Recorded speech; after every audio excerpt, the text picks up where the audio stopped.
The Indie Council is in session. Welcome, everybody. This is a place for the leading voices from across the industry to gather to talk news, titles, and everything indie. I'm your Master of Ceremonies, Jill Grote, the Indie Informer, and joining the council today, the nail painting soccer ball kicking critic, Janet Garcia. Hello. Janet, I look at your socials, Mhm. and I wish I was as brave as you, because I Yeah. swear yesterday I did I forgot what it was. It was some kind of clever observation on my life, and I was typing it out, and I was like r about to push post, but then like, who cares? Who cares enough about what's going on in my silly brain to post it on social media? And then as soon as, like, no one cares, I'll be like, "Oh, that was a stupid thing." And I get so up in my head. And I'm looking at you, and you're just living your best life. Like, thoughts are going down, people are caring. You're getting rewards for your Yeah. bravery, for I mean, reaching out to people. sure. Yeah. I mean, you have a following on Blue I Sky and have a stuff. People following. I don't care. know why. I'm not good at social stuff. Like, I'm not good at I doing the social. care.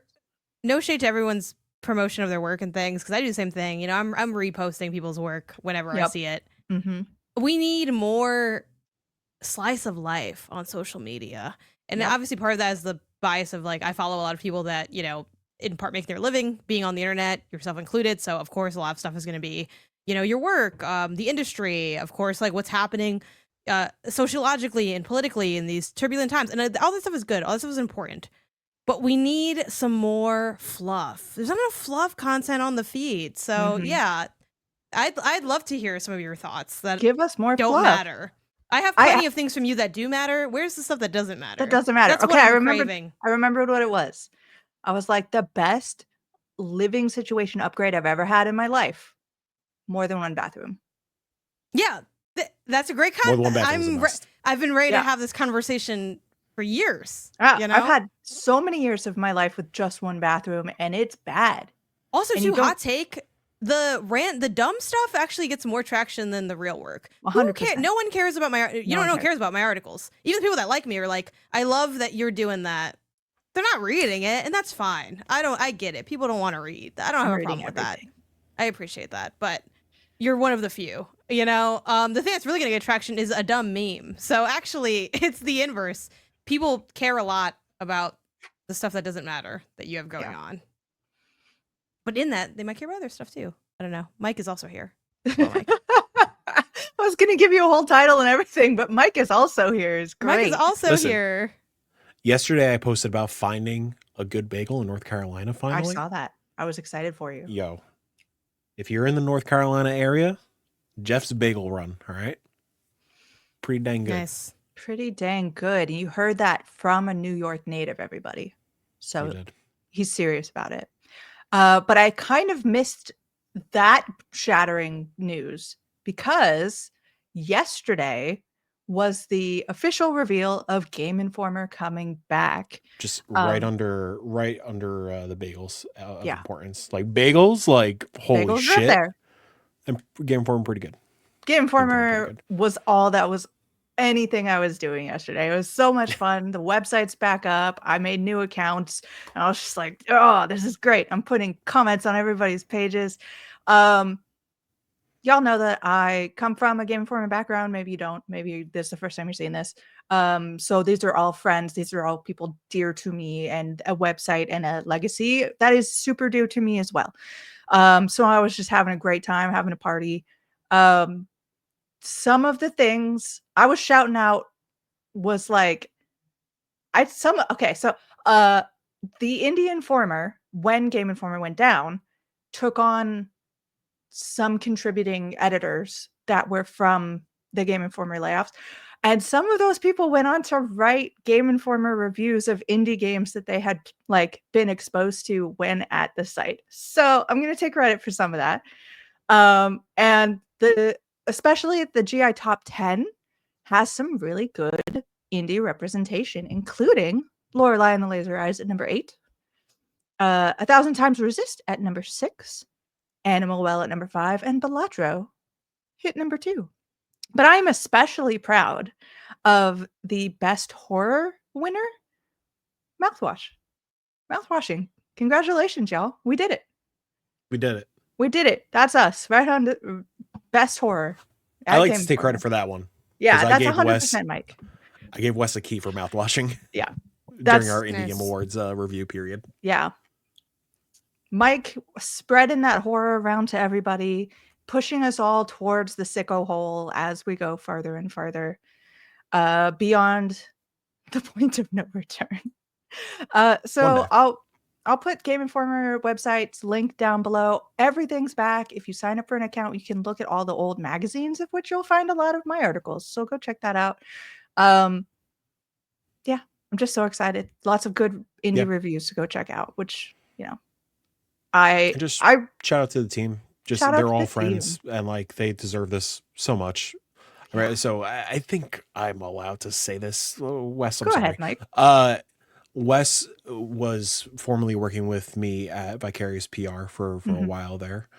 And yeah, when he broke that news to us, we all just popped off so hard in one of our weekly meetings. It was bittersweet. We were like sad to have him leave, but like, yeah, this is the dream. And like, arguably, and we're all a little biased here, I think Game Informer probably one of the best out there in terms of like mainstream media.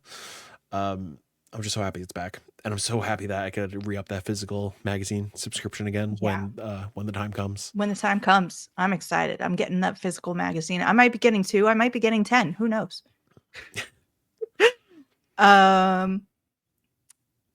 Yeah, I'll put the link down below so y'all can go check that out and go read a bunch of really good reviews because they were good. I went through and I read all of them, and I was like, if I disagree with one of these people, I'm shutting it all down. But no, it was delightful. And please sign up for an account and like the newsletter and stuff. Give them some love. Give them. It's wild that they posted. You know, for those who don't know or haven't like looked or didn't follow the timeline as much. The fact that they have reviews and content that's like essentially filling the gap while they were down, like that's just a lot of work. And I'm like, wow, that's a shit ton of work. Yeah, I wouldn't have done none of that. I just would have pulled up like, we're just gonna keep it going. You know. Also goes to show that like I think it's important to share out, work when there's something you have to say or want to say, regardless of the timeline. And, part of that is my bias towards never finishing things as quickly as I'd like. But also, I think we all at some point can fall into the tendency of if it's not timely enough, it's not relevant. And that's not true. Like, that's also not, that is how the news cycle and like the SEO cycle tends to work. But the reality is people play in all types of ways and get to things at different times. And if nothing else, I think this is a cool way to maybe get some more eyes on content that isn't as timely, but is still obviously relevant. These games are still around, available to play in discussions, ongoing franchises, titles that people might want to sort of glean or learn about, or they might get, additional. Sometimes it takes a couple, almost like knocking over a vending machine, right? It takes a couple of recs sometimes for people to want to buy in on a game. Jilly made, how you have to shake the vending machine and knock it over, but you can't do it in one thing. It's like, I think we've all had those times of, oh yeah, I keep hearing to play this game, and at one point there's like the wreck that sort of breaks the camel's back to throw in yet another metaphor. So I think it's kind of fun to have that in there. And obviously I'm biased as well. I work with Kyle Hilliard and Charles Hart over at MinMax, and they are now writing for Game Informer again, and Kyle is fairly high up in Game Informer. I forget Kyle's role. He's like second from the top or something. He's like really... I think it's Miller, then Shay, then Kyle. Yeah, I think it's along those lines. Yeah, so obviously biased towards those people. But yeah, I mean, Game Informer back as an institution, definitely very cool. Unexpected. I wasn't privy to stuff much earlier than the public information. So happy for the team, and always a little scared because it is that they have editorial independence and they're underneath like a company that has also made like kind of a separate LLC company entity to Game Informer Inc. to run Game Informer, but they are still technically owned by a company, and that company, it's a company. So it's like is obviously I think the vibes from the editorial staff, at least public facingly, because don't have any additional information beyond that, are positive. It's been long in the running, and it's also that feeling of I know people are hesitant on the company that owns it, because the company that owns it is a studio that has a game that has like NFT, crypto kind of integrations, which I think that's, you know, it's good reading to read into that and be aware of it. But I am cautiously optimistic that none of those negative aspects will kind of, I think, affect Game Informer, because I really get the sense that they did this, the company that, which I forget the name of the company if someone wants to grab the proper name. Gunzilla Games. Gunzilla. It feels like this is something they probably did just for the culture, just for the vibes. Like, I am, no shade to Game Informer, but I highly doubt they said, you know what's gonna make us a lot of bank? Reviving this dead company that also has a physical magazine. You know, it's like, and especially Game Informer is an editorial first outlet, which I'm all for it. I don't have a problem with that. That's what I like to write. That's what I like to do. But the stuff that moves more is guides, and underneath underneath guides 5 times is like a little bit of news, and underneath that is reviews. So again, I don't think this is necessarily this is a big company that is out here for another cash cow. You know, I think it's something they did because they probably just kind of wanted to do it, and that seems like a solid start to me. So, and then I think the last thing I want to say on that matter too, not that it means that you shouldn't be critical of corporation hierarchies. I think you absolutely should, but it's important to remember that unfortunately, a lot of our media is owned by some big random companies or shells of companies. Again, definitely you should still be critical of it. You should still talk about it, think about it, be concerned, whatever. But it's not, you know, we don't exactly have a great historical track record with media, especially the arts. But I mean, also, I mean, we've seen this happen on the political side as well, which has obviously even greater repercussions, because I love video games with all my heart, but it's not as important as a lot of other things in the world. But yeah, so again, I don't want that to be, oh, I don't care about that because I'm just happy about Game Informer. But at the same time, that's kind of how I feel about the sort of situation, because I've seen that discussion online. I don't know if either of you have feelings about the hierarchical structure of Game Informer or want to speak to that slightly. But yeah, I just wanted to throw that out there because I know that was a big talking point online as well for people. Yeah, 100%. And people should be looking to that and being like, okay, this company, maybe we don't love Gunzilla's use of NFTs and the fact that they're a developer buying up a gaming magazine. But I have been assured, all of these people I love and I know, and they have assured me that this is editorial separation, that there's integrity, that they're allowed to have their own separate identity, that they're not getting any kind of pressure from the top, editorially speaking. And there is that separation of like Game Informer Inc. owns Game Informer, which is, I don't know exactly how that works, but if this group of people is telling me like this is a win for them, then I'm completely ready to believe that. And if there is some kind of in the future, like, I don't know if that feels good, I think they would also be protesting it, because I think you saw a lot of that under the GameStop, because GameStop previously owned Game Informer. And also did NFC stuff, by the way. Like, yeah, you know. Yeah. So, and people, despite the fact not legally being able to, still found ways to like protest that. So if you are watching this and if you're watching people's socials who are part of Game Informer, they will tell it to you straight. So yeah, I'm really, really excited about something good happening in 2025. Yeah. Also, they did say as well, last thing before, you know, Mike, I want to hear if you have any last things to throw in for the Game Informer stuff. A lot of the staff have been given promotions and raises within their positioning, which I think is great.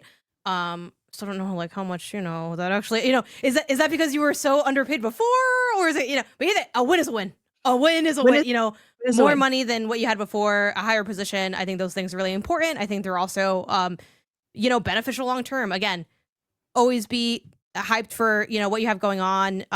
But also in any industry, whether it's this retail, office, it's always, you know, have a little bag by the side in case you need to. And I think things like having that larger promotional role, those titles matter because they do have, you know, long-term effects on your career as well. Maybe you end up doing something. Maybe you do, you know, you don't know what the future holds. It's always great to have, you know, a higher title because you can use that in beefing up your resume as well. So that's also good news that I want to shout out from it, because yeah, and that's hard to get sometimes, because some of these corporations are like, oh, we don't, this, that, and the third. We've all heard the sad stories. So for them to also, get titles that feel more in line with the value and the work they're already doing, because usually you're already doing that work anyway. They just don't want to give you the title. So yeah, shout out to that as well.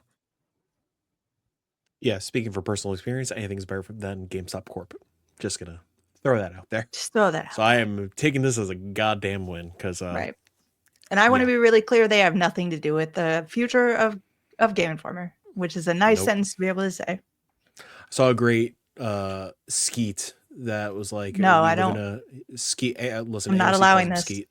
Nope. Future president. Jill, AOC if you give him attention, he's just gonna keep going. You gotta ignore him. Yeah. Yeah, you're right. Go ahead with my. I saw a good skeet saying that we live in a potential timeline where Game Informer outlives GameSpot. Sorry, GameStop. Yeah. GameStop. God bless GameSpot. Kind of an Outer Wilds, Outer Worlds, 33 Immortals, Clear Obscure, Expedition 33 situation. Yeah, so, yeah, and I think that's the other thing, too. Like, so I keep having more thoughts on this, or as I think about it, but I think as much as it's natural to look at what the potential negatives, there's also, like, the potential big positives. This could, be totally what we think it's going to be, nothing but good stuff.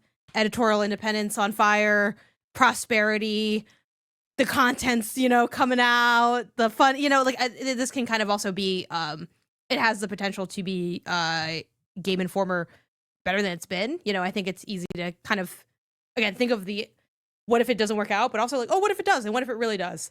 And that's exciting too, Yeah, it's hope, and it's something good, which is rare. We're not used to it. I think that's why we're all so ready to be like, what if everything fails? Because more than likely what we have seen is that things are failing, especially in the games journalism space. Yeah. I just don't trust anything. So I'm always ready. We're not trusting here. You always keep the always keep the picnic basket in the back, you know what I mean? Like, you never know when you might pull up to a spot. So we also need to be able to celebrate what's the good parts that come with things, even while being having like a holistic assessment. And we have this conversation all the time too for studios. Whenever there's an acquisition, it's like, great. Seems like they think it's great. And sometimes it's great, sometimes it's not. That's life. You can't, if you're only operating from fear, you wouldn't be in games media to begin with. Not that there's other places where life can't hurt you, because life is going to knock you on your ass no matter what, which is why I'm like, well, might as well be trying to do stuff you want to do if you're going to get your ass whooped anyway. But that's just, how I operate. But I think it's how a lot of people operate, even if they don't have as much of a callous tone about it. I'm just trying to imagine, where in the world is that lovely place where you're not, where it's the safe? World isn't I think you have to be exploiting people, I fear. I fear that place is on the throne in hell. Yep, too true. But I'm not really worried. I don't know, but even those people, they're often, unhappy, miserable, needy people. Yes, I am thinking of Elon. I'll just say, we were 100%. That's where we were going. It's I don't know. You have so much, and it's not enough. So, there's no escape from some form of hell. So pick your hell. I like the hell I picked. I'm having a really good time here, personally, with all of you. I feel great. Mike is in my personal hell. Congratulations. Yeah. And we're having fun. We're making me and Mike making s'mores in hell. We're out here. Great time. Fucking got the marshmallow on the stick. It's a good time. It's a good time. But yeah, shout to Game Informer. Skeeting best horse, Also, very big important news that Nintendo just dropped. There's going to be a Nintendo Direct as of probably today when you're watching this. 7 a.m. Pacific time, March 27th. It is I'm literally quote here, featuring around 30 minutes of upcoming games for Nintendo Switch. There will be no updates about Nintendo Switch 2 during this presentation. So Nintendo be Nintendoing. They make their decisions. They're like, I know everyone's excited for this April showcase. Let's throw a showcase the week before for games that we just what do we think is going to be here? What on earth is being shown? Who the hell knows? Right? I think just look up whatever Nintendo has coming out, like literally to their platform, and they will be talking about that. I mean, so I it's think it's no first party stuff, right? I You would have Maybe to a think couple that. indie I'd things. be I'm surprised if assuming it's first just party. I'm assuming just third party ports. Yeah, maybe Right. some random HD remaster 3 type situation. But yeah, I mean, I will say it does feel like could this have been better? Yeah, I think just less close to the April Switch 2 showcase would have been better because this does feel very awkward. But at the Right. same time, they still have a console. They still have games that they're putting on their platform. They still have developers that they're working with, and maybe, certain marketing beats to hit or things that are sort of maybe like promised to some degree. Which is tough because it's like, well, obviously everyone cares about your new thing, and that's all that they care about, which is also they're like, I know, that's why we didn't want to tell you about our new thing, but we had to tell you because everyone kept leaking it. So here's your stupid director that they're just like throwing it in your face, and then they're like, don't let the door hit your ass on the way out. Right. Like, you think I want to do this direct? I don't, okay? But I had to. So shut up and watch it. And I'm like, all right, my bad, my bad. So anyway, excited to see what's there, just because I don't know, maybe there'll be Right. some cool ports. I think, we cover the indie side of things, obviously. So maybe some indie faves will make an appearance and get a second wind or another wind on the Nintendo Switch. But yeah, I can't imagine this is anything too wild. At the same time, I'm just dumb enough to be like, what if they like do But what something if it crazy is? out there? What if they do something Uh-huh. wild out there? Mhm. What if it was something they didn't care about, but that like I cared about? Deeply. Like when My they put like Mario 6 Golden Coins on the online. Like who cares? I Yeah. cared a little bit. Did I play it on there? No, because no one plays the Nintendo Online except for the people who are commenting. Actually, I play the Nintendo Online. Similar to you, my Joker moment will be if Star Fox Zero is finally ported. The Okay. final Wii U Okay. game is finally ported. I know indie podcast, but that's just what I'm throwing out there. That's kind of what I'm expecting. Wind Waker HD at the last second. Honestly, I would be yeah. unsurprised, but that's because Nintendo makes so many weird They're decisions. super odd, yeah, but yeah. Would still be Rips like are the people that relevant put this because together. and it would still be relevant because the console's backwards compatible. So That is true, yeah. except for Labo, and Ring Fit. Maybe another Labo just in time. Yeah, half hour on Labo support. How to I'm transfer trying to buy my your Ring Labo Fit data. my Ring Fit adapter. But yeah, I mean, we're gonna have to watch. I hope y'all watching this, maybe you're excited and something amazing happened. Let us know in the comments what you were excited about. I don't know how to think about this at all. It's So weird, yeah, man. from one thing we don't know much about to another thing we know kind of a little bit more about. Triple I Showcase now has a date, and it's April 10th, 9 a.m. Pacific time. I think this is exactly a year since the last showcase. We kind of predicted this time period, so good job for us getting that prediction correct. For the like again, it's another situation where they've put out a trailer and the definitive news is the date, but we don't really have much more than that. I got a press release and I read some of the quote from the press release that I got was they're coming back harder for round 2 with 30 plus announcements for games like Enshrouded, 4X Foundations, Deep Rock Galactica, Rogue Core, and publishers will include Tiny Build, Playstack, and Hooded Horse, with Playstack teasing a quote big announcement. I had some thoughts about that immediately because Playstack, of course, the publisher behind Bellatra. This could certainly be another wild, amazing collaboration. Bellatra does that a lot, and there's always some good content there. Bellatra 2. Bellatra 2 would be a wild. But They I'm did it like, with Uno now. I don't know. I'm like, is that big enough to fall under big announcement? I am very excited by one of the games under Playstack's umbrella, and that's Unbeatable, which we have not heard much about since it was first Hell yeah. revealed, right? So I'm sort of like, I don't know if I want to get my hopes up, but I really want to hear something about this game. But if we did, let's just enter a perfect world for a second. Do we hear anything about this, or does it wait for like a Summer Game Fest time period to say the release date, or do we pull all in with the indies? Do we start making this the space for indies to have their big announcements. Everybody's thinking really deeply for the audio listeners out there. I know. I felt like Mike was going to say something, and I think I he know. thought I was gonna saw say Mike. something, and yeah, I think we were breathing at the same time. I have to pick and choose my words. Okay. Thinking about Unbeatable specifically, I feel like Unbeatable would be a fantastic pairing for something like Day of the Devs. Yeah. I feel like that's a Day of the Devs kind of joint. Something that's been cooking for quite some time. I think, when was that? Was that a Lockdown Kickstarter back in the day? Like where that prologue came out? I feel like I saw it. My first introduction to it was in a showcase around a Keeley event, and I can't remember if it was Summer Game Fest or maybe a Glitch. I feel like it was a Glitch joint. Maybe. Regardless, it's been cooking for a long time. I played an early build of it during lockdown. It was like before 6-1 Indie was 6-1 Indie. So it's about time to see that game again on like a stage like this. I think, in my heart of hearts, I feel like that is a perfect grab and a perfect kind of piece of content for Day of the Devs. But who knows? Maybe PlayStack is really hyping it up, because obviously PlayStack could only play the, no pun intended, play the Baldur card for so long. And I think they need to start, revving the engines for what's the next big thing that's going to kind of solidify PlayStack as one of the indie publishers to keep an eye out on. So yeah, we'll say Unbeatable definitely has that potential.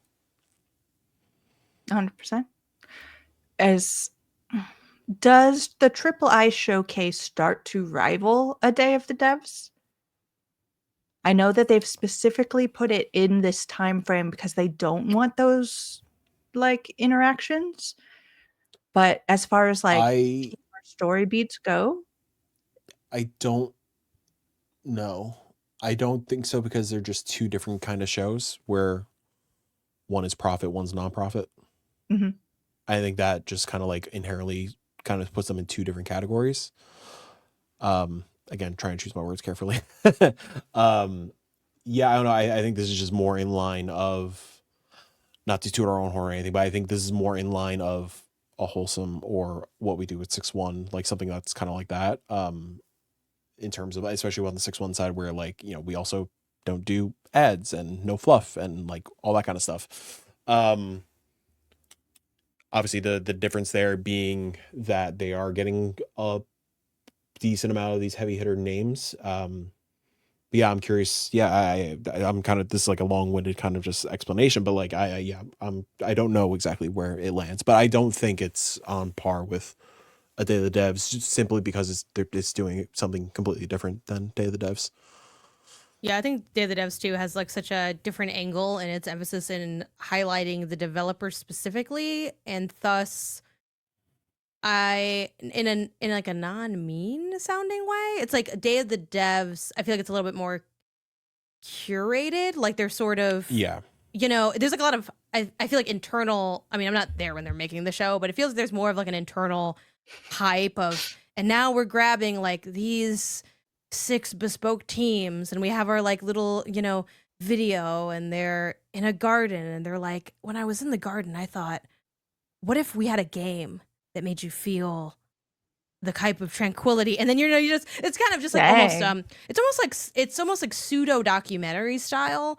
But I think for that reason, it's kind of not necessarily bigger names, because I think there are a lot of big names at III, and I think III is getting a lot of attention, which is cool.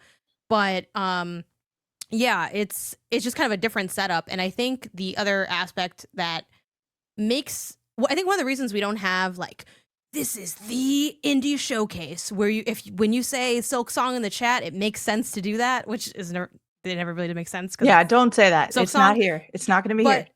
But not only is it not going to be here, I don't think it's ever going to be here, in part because since it's a holistic industry, if your indie's big enough to be like wild prediction clout, like we're talking the Silk Songs, we're talking the Haunted Chocolatiers, we're talking, if Team Meat never broke up and there was a Super Meat Boy 3, stuff like that, kind of like, even people that don't play indies know you're indie, like that level of clout, that goes to just the big general showcases, which do tend to focus more on AAA. They have some indies, but the indies they have are usually like bigger, cloudier ones. And that's not always the case, like in the sense that I think you know, in like there's definitely been maybe some slightly smaller indies at like SGF, for instance. Like I'm trying to think of a name of one. Like, oh gosh, is this even indie though? Now I'm thinking about it. But there's been like some that are less Like big. Pony Like Island 2, you think about that was at. no, I mean I'm more thinking of like hands-on, but Cocoon's not a good example because it's a bigger one. But occasionally there are smaller playable things or smaller ones in the SGF presentation, but it's very rare. So I think that's because we have that structure as an industry. Like we already have the big showcases for the industry.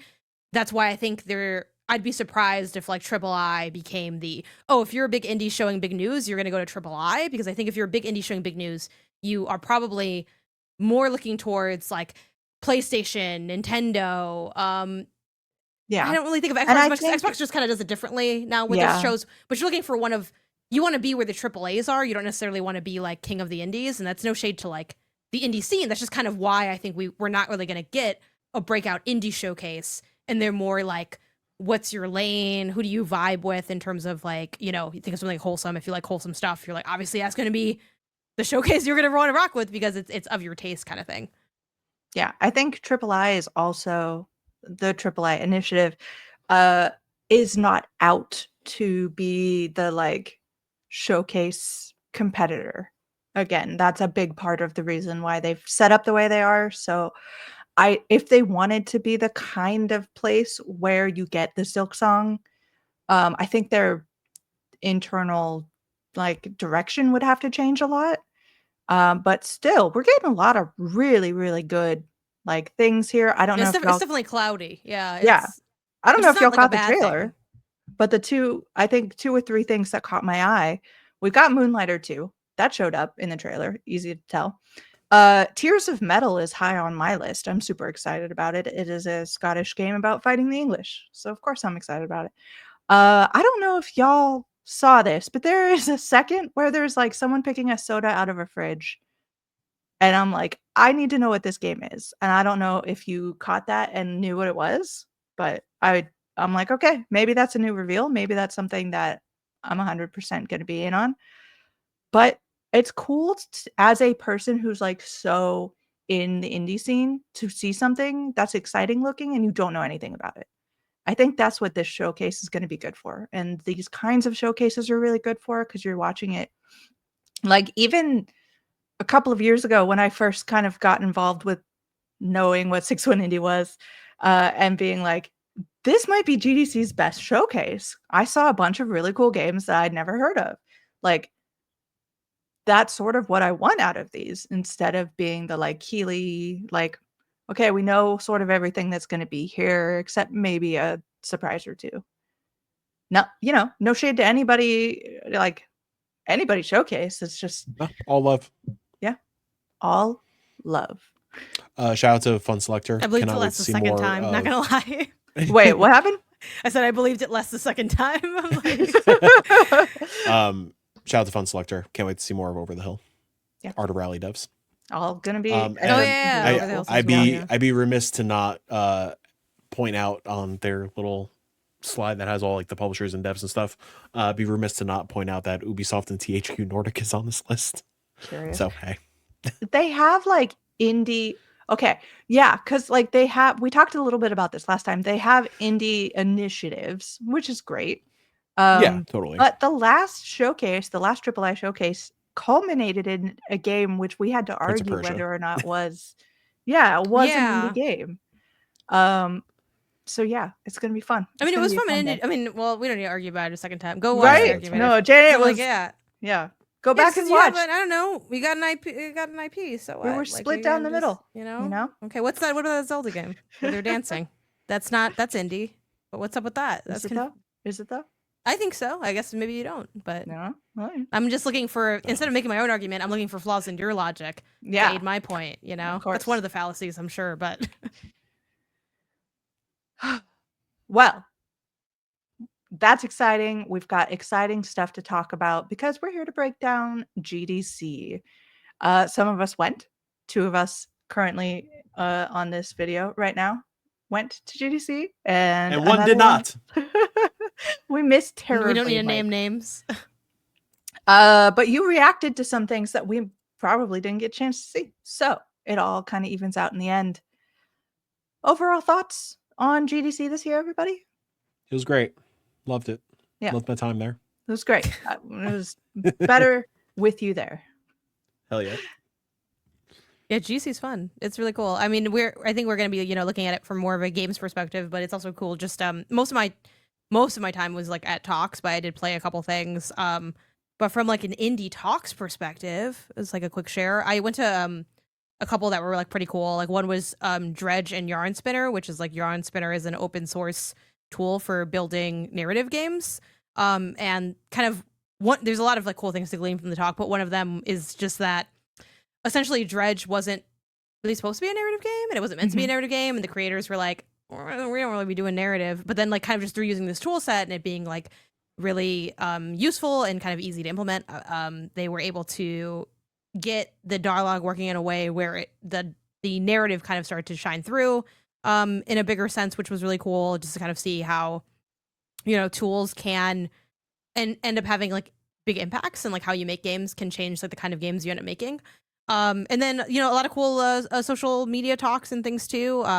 For indie stuff, the Balatro marketing talk that was given by our buddy over at PlayStack. Yep. I'm yeah, sorry. that was really cool. I promised you that I would go to that, and it was too early in the morning. So it was quite early. It was and like, it was there 9 a.m. I was there it was getting really the scoops. Early.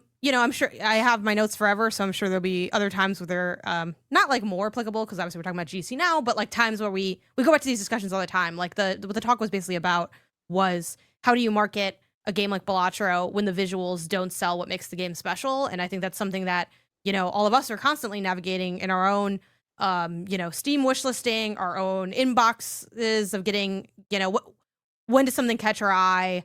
What makes us like drawn to it, and how does like the marketing cycle kind of work for a game like that, and him kind of breaking down the challenges and how he was able to kind of get these different pillars to activate in terms of media influencers and communities and the ways that he went about it, and all of that, which is really fascinating to sort of hear. Obviously Balatro is a great game, and I think we all like to think that like, well, if your game's really great, of course people are going to play it, but that's not necessarily true. I would actually say it's kind of definitely not true. And the inverse is also true, though. If your games are like good, people might still play it just because they know it. I've played plenty of games that I didn't think were good, that I've talked and covered way more than a game that might be incredible that I never play on like itch.io. And that's no shade to people making on itch, but the truth is some of the greatest games ever won't really get played, which is really sad. But that is, there's only so much time, so much that you got to get stuff on your radar or whatever.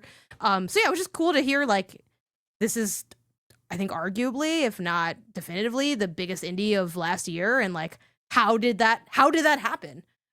Besides, obviously, we had Mike saying, "Hey, play Balatro," and we're like, "Okay, cool, we'll play Balatro, I guess." But then also everyone else said, "Also play Balatro." I also said play Balatro from the very beginning. Listen, yeah, you guys played the in the you go in back the to demo. that. Listen, you go back to that announcement tweet with Wout. Mm-hmm. There's 2 people on that reply. Mm-hmm. Friend of the show, Nate, Mike Towner. That was the first one to give it any sort of. We just went over how I don't social very well, so that's all I'm saying.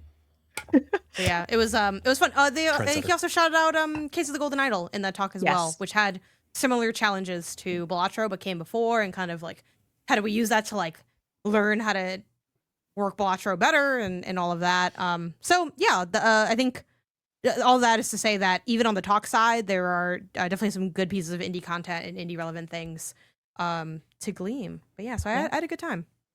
I think it's funny that we all have a very kind of different experience that we can all come together and talk about, because while I went, most of my time is spent in meetings. So very rarely in talks of any kind. I actually did get to one this year, which is very untypical for me. And actually very rarely even in the Moscone Center where GDC is held. I am typically like running around the streets of San Francisco, like literally, getting rained on when I forget my umbrella, and like checking different things out and seeing what's going on. A lot of my event this year was like evening events, which is somewhat unusual. Usually I do have some, but I feel like it was very heavy, like starting at 7 and going to all hours of the night, just like checking out different big groups. It's like usually a big room with a lot of different indies involved and trying to play everything that you can. And it's a really interesting way to approach this. I think also just off the top of what I know about GDC in general is that we had about the same amount of people this year as last year. Maybe slightly up. Like the GDC organizers will always send out an email saying, this is how many people came, this is all the talks that we did, and get all of that information out. I wonder why that number hasn't gone up, because that's certainly not the highest amount of people they've ever had at GDC. I wonder if current geopolitical things are happening, because a lot People of want to talk, come here. They're Yeah. scared. like a Saw lot of of talk talk about people not wanting to come. not wanting to Yeah. come because of fear of entering the country. Like a lot of people I talk to are like coming from like the UK or Canada, are just like, I don't know if it's worthwhile, not only because it's kind of scary for them, but also like the money is always a problem. It's always like forefront in a lot of people's minds. So yeah, I think that's interesting that we're kind of seeing that bear out in the actual numbers of attendance and what that means for the future of events. We'll see if that No, it's almost like games are political. It's crazy. it's almost like, yeah, I'm politics. starting to think that this affects everything in our lives and not just like that one thing every couple years. Yeah. Hey, I don't know. Quick shout out to the Assassin's Creed social media manager. Just gonna throw that out there. So good. Congratulations to them. Please get more money. Buy the game. It's also a good game. Buy the game. I have not played it and I probably won't, but We should have ended it fine. Shot to Assassin's Creed and just kept walking. No, But fine. yeah, Jill, what were you getting at? I actually I remember. The attendance, and everything. Yeah, we are switching gears to PAX East already. I've already gotten emails, which is too early to think about right now. But I wonder if that trend will continue throughout all of these different events, or if San Francisco in particular is just a really difficult place to get to. But we'll see. We'll see what that means for the future of our events and who is attending and who is covering them, because that will change a lot. Like it's such a small like kind of ripple to think about, but the more it expands, you're like, oh wow, there's a lot of folds to that particular problem. I was gonna say folds to that pickle. I was like, you don't want a foldy pickle. Come on now. Get out of here with this. The two main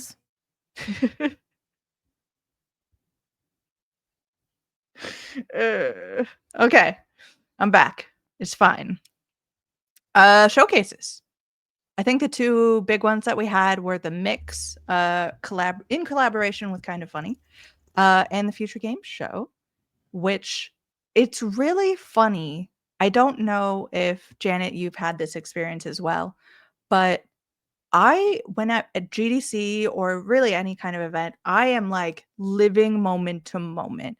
I cannot tell you what I did an hour ago. I cannot tell you what I'm going to be doing in an hour. I am literally like, this is the meeting I'm currently in, and I need to focus my whole brain power on that, or else I have no brain power to give to anything.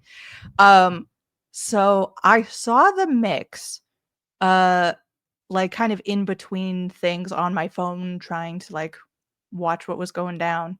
And the Future Game Show I just have not gotten to yet, even though there is an amazing watch along to the Future Game Show. I don't know about that. Mike, how did you appreciate the Future Game Show? Tell me all about it. Tell me what I need to know. It's a great question, Jill, and one that I will definitely answer. Future Game Show is always an interesting one. Like I think we're all excited to watch it. And okay, no shade, showcases are showcases. There's a lot of games out there. There's a lot of information out there, especially at the end of a long ass week where you're at the end of a long Thursday. You're trying to pay attention and ingest all this information. Future Game Show had some bangers in it. The middle of the show, me and Kyle got real quiet because we were like, okay, here's another PC game that I'll probably not touch. But hey, all good. There was some cool stuff in there. I'm gonna blank on a lot of the names, but like there's that Planet of the Apes inspired like weird first person shooter adventure that's coming out that seems really cool. There's a little you got a little rat friend on your gun. I Excited love a about little rat that. friend. Um, got a new look at one of my most anticipated games is Reanimal. Got a nice deep Yeah. dive into Yeah, Reanimal. nice. Of course, Reanimal is what seems like started as Little Nightmares 3, but then there was the creative differences. So Tasia was like, screw it, we'll do it ourselves. Looks fantastic. I can't wait for that game. I'm a little bummed we didn't get a date for it, but that's okay. It'll come soon.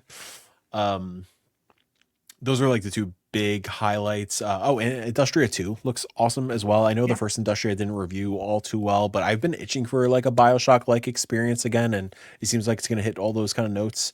But yeah, overall it was a solid show. I think Nolan North and the woman from Baldur's Gate 3, whose name I'm blanking on. I'm not a Baldur's Gate person, my apologies. But their dynamic and chemistry was fantastic. I loved her segment when she was leading into her deep dive into her character for Claire Obscura. Again, that's typically a genre that's really not for me, but like I'm weirdly excited for her, and everything that they're showing for that game is really sick. But yeah, it was a good show. A little bit on the longer side. Pacing was a little bit weird there. You know, I'm hyper cautious and aware of pacing and structure of shows. Doing like one game interstitial, one game interstitial, one game interstitial got a little tiresome there towards the midway point of the show, but regardless, it was great. And same with the mix. The mix was also fantastic as always. A Yeah. lot of bangers on there. Again, it's been quite some time now since I watched it. It Well, was a before you whole go over week and a to the half. mix really quick, Sure. I want to shout out just from lists that I've seen. Like Rev, I don't know how to say it. Raev, Kingdom on the Distant Shore. It's like survival with a little fox. I'm like, I'm down for that. I'm down for that. Give me a Full Kingdom. disclosure, Vicarious is publishing that video game. Mike is But not yeah, holding a gun to my head to say this. I am very excited about it. The I will say just a little inside baseball. Like we knew that was going to be in the show. Obviously, did not expect that to be like the one more world premiere Oh, thing that's at the cool. end. That was actually really like a really sick surprise. That like it was Rave, then Reanimal, and then the or I guess the Control game, and then Reanimal. So it was nice that we were like the final reveal. Yeah. The other one I really want to shout out is something I've seen at the mix, I think last year. And it's got the greatest title, which I always forget. So I'm reading it, so I will remember it. It is the remake of the end of the greatest Yes. RPG of all time. I'm very excited for this game. It's Yeah, Final Fantasy so VII, like just it's so meta and it's so weird and it's got like so much love into it. One of the devs actually came up to me a day of the devs when I was playing games and stuff, and was just like excited to let me know that they were going to be at the Future Game Show. So cheers! I hope you guys are doing well. Hope you're making the greatest remake of the greatest end of the RPG of all time. Nailed it. Now that I used my brain to actually pull up a list of video games instead of rambling on the spot. Yeah, because I want to say 601 Indie has an amazing roundup of the Future Game Show. Oh shit, do we? Yeah, as far I Shout out to think Becca. so. Yeah, I think Becca's so. doing an amazing job. Animal Use Protocol is the monkey game where you play as the monkey with a little Okay. rat gun. Little rat gun. And the rat talks to you. It's great. Yeah, remake the end of the greatest RPG is fantastic. I know Becca really loved Once Upon a Puppet, 3D platformer where you're playing as a little marionette. I think it's coming soon, April. April is very scary, yo. April's So much is happening. quite in April. overwhelming. Scrolling down the list, we're scrolling. Bionic Bay, we're all, I think, excited about Bionic Bay. Cool that I it's will talk finally about coming that later. soon. Yeah. Amazing. I mentioned Industria 2 already. A really sick look at South of Midnight. I love my favorite detail in that little South of Midnight spotlight. I didn't realize that they were just grabbing folks off the street to be some of these side NPCs. Cool. And it's so dang good. Yeah, they're just like in New Orleans and stuff, like just authentic. grabbing Just getting that people. real, Yeah. Yeah. That's cool. Awesome. How do you determine that? You just talking to somebody and just like, hey, how's it doing? Yeah, I guess like when they were in the research phase, just coming across folks and be like, hey, you have a cool vibe to you. Come on into the studio. So was there anything in either the showcases or Janet for us, anything that you played that's now on your wish list or on your radar that you didn't have before GDC? Okay, I think for what I didn't have before GDC, Hella. Yep. It's spelled Hela. It is a game where you play as a little mouse and you're just exploring. There's a little bit of like light environmental puzzle solving. It's very, open world exploration vibes. So you have a backpack that kind of can inflate and you'll glide on through. You do have stamina meters on like you can climb everything or like at least a lot of things. You have that backpack also can serve as kind of like not a grappling gun, but just like it's like Spider-Man's webs, basically. It's like you can got a web around things. Yep. And the developer did mention, not that it didn't feel bad to me by any means, but they did mention they're working on polishing the feel of that swing specifically, which I'm like, it already feels like pretty solid. So I'm like, oh, that's nice to see that it's going to get, a little bit tighter in that sense. And another thing that I thought was really cool about it, also, it looks gorgeous. Like it's very good. Looks don't really matter that much to me, but I'm not going to say no to something good looking. You've buried the lead on the backpack. Tell the people what the backpack looks like. Oh, it looks like a little frog. It's like a little frog buddy. And you can but I think the real lead that I sort of buried was that you can play it multiplayer. I think up to 4.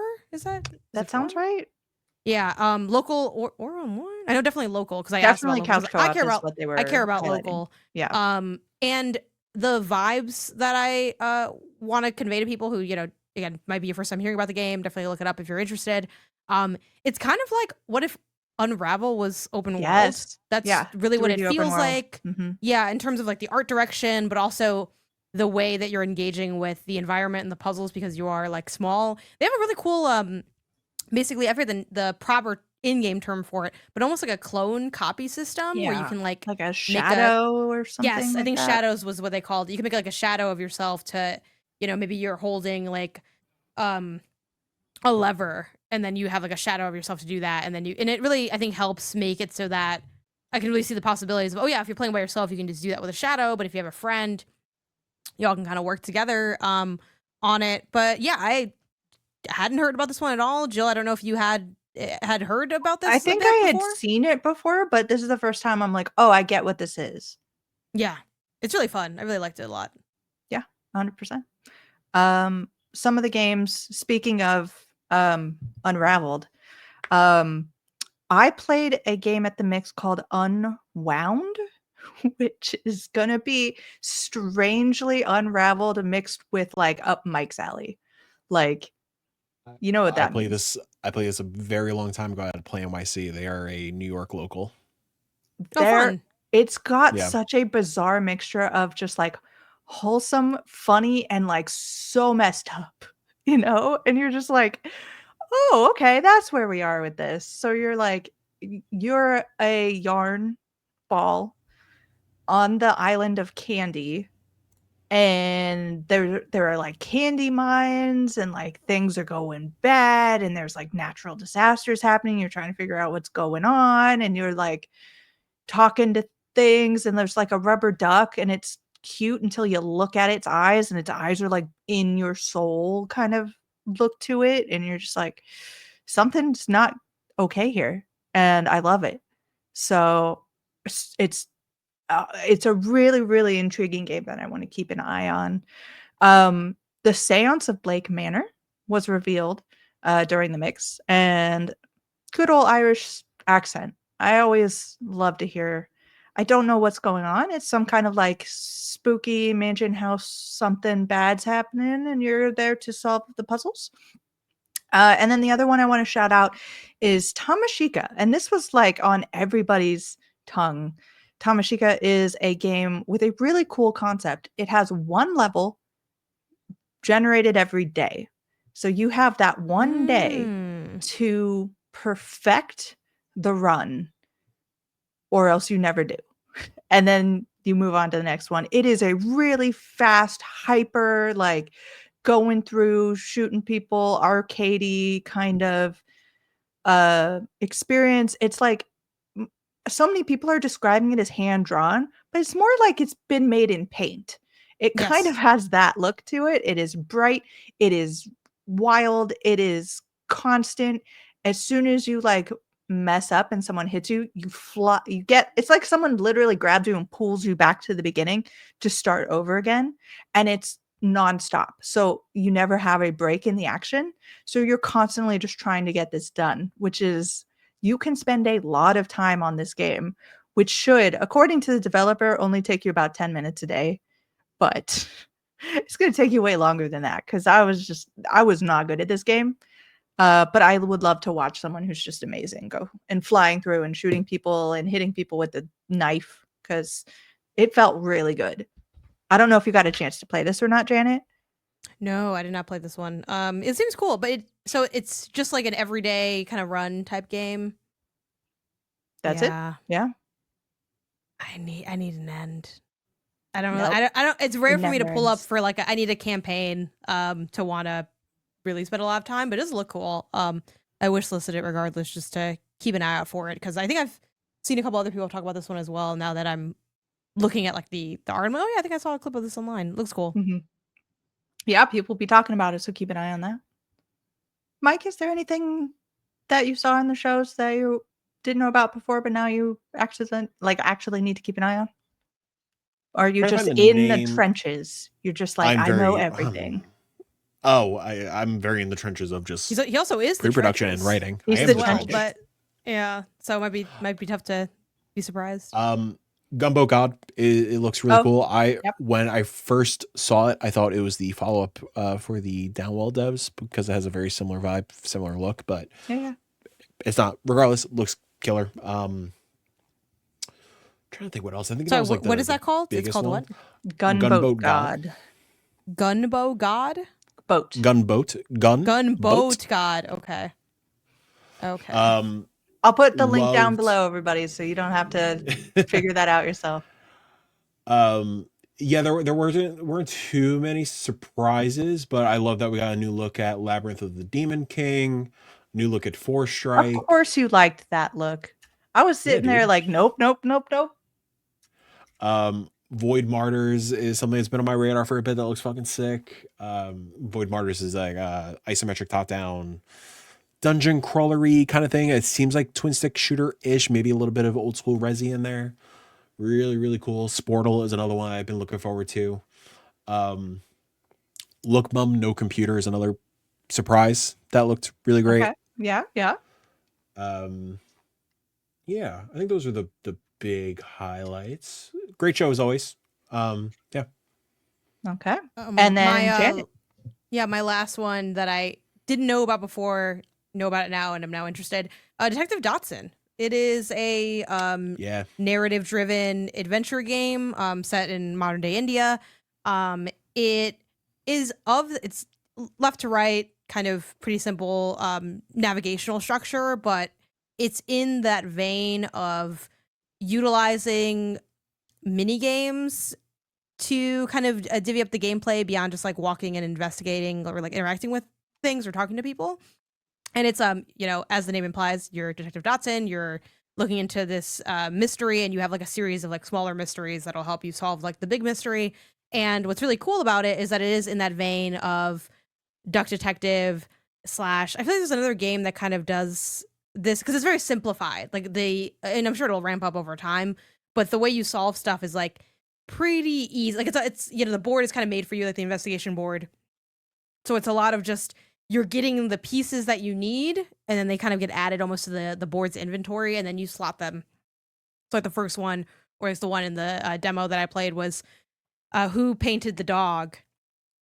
So you like learn, okay, this person's the son of this person. Okay, you talk to this one kid, and it's a lot of at least that first one was a lot of exchanging items. So you're talking to someone, they'll say, oh, they don't say I'll tell you more for this, but they'll mention like, oh, I lost this food dish I wanted. So then you can like go to a stall and like buy it, and then like use that to like gain information. So it has a very like simple, dumb friendly on ramp where I was like, oh my god, am I gonna be able to solve it? Sweating in the preview session. They also have, I think, a good amount of like clues baked in there as well. The art looks really beautiful. It's sort of like not full on high def voxel vibes, but it's definitely pristine pixel.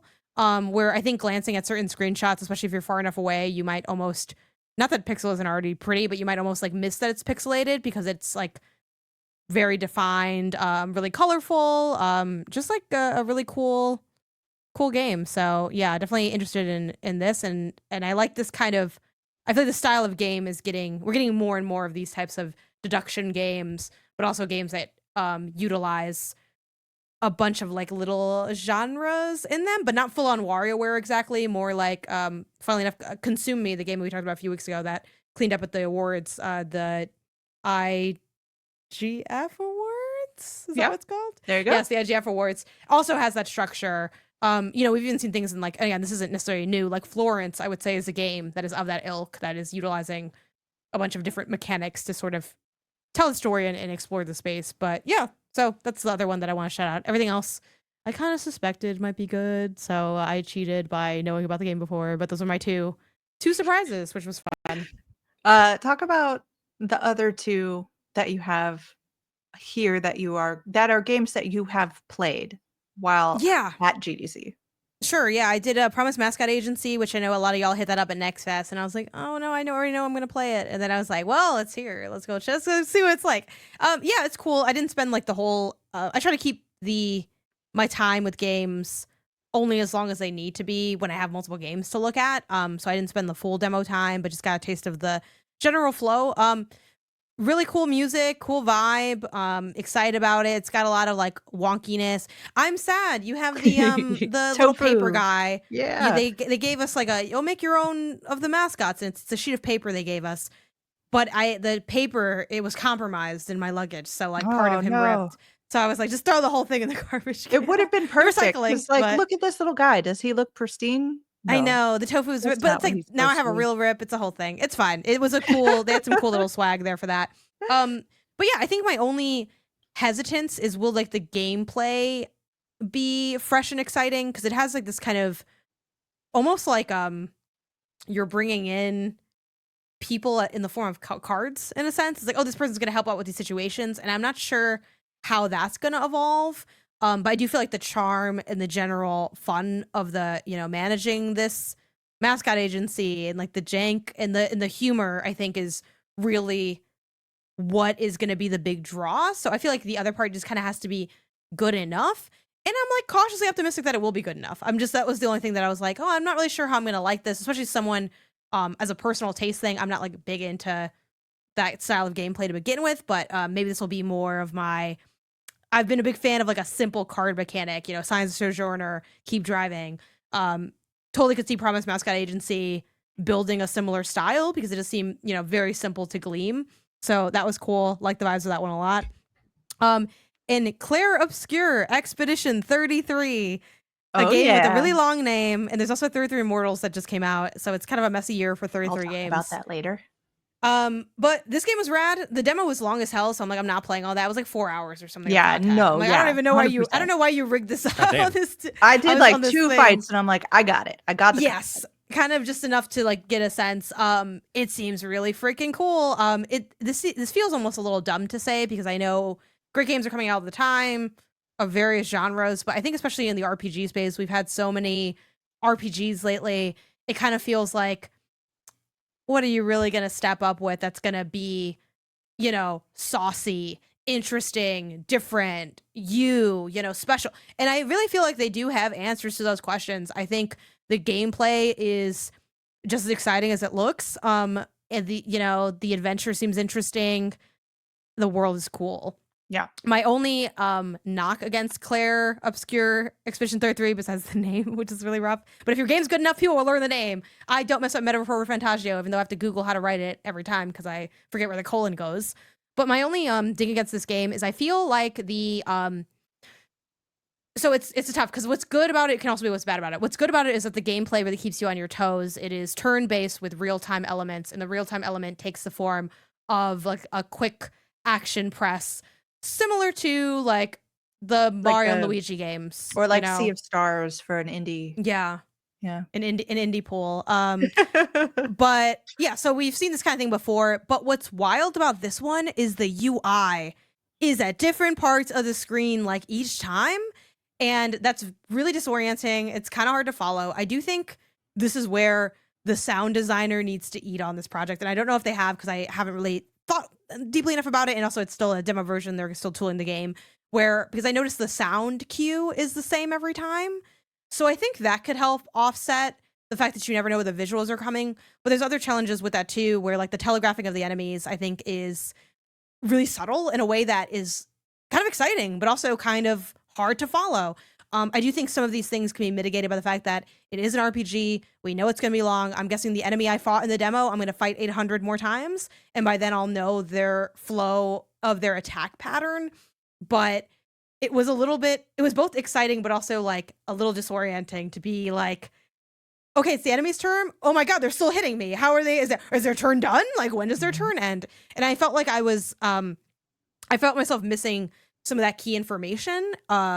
So that's where I land. Overall, I am still excited about it. And I do think this did its job in that I was excited going in and I felt more excited leaving. But now that I have my hands on it, I do feel like I have, some quick demo caveated critiques of it. But Jill, I don't know if you played this one. I know you were talking about Mission Scout Agency during Next Fest.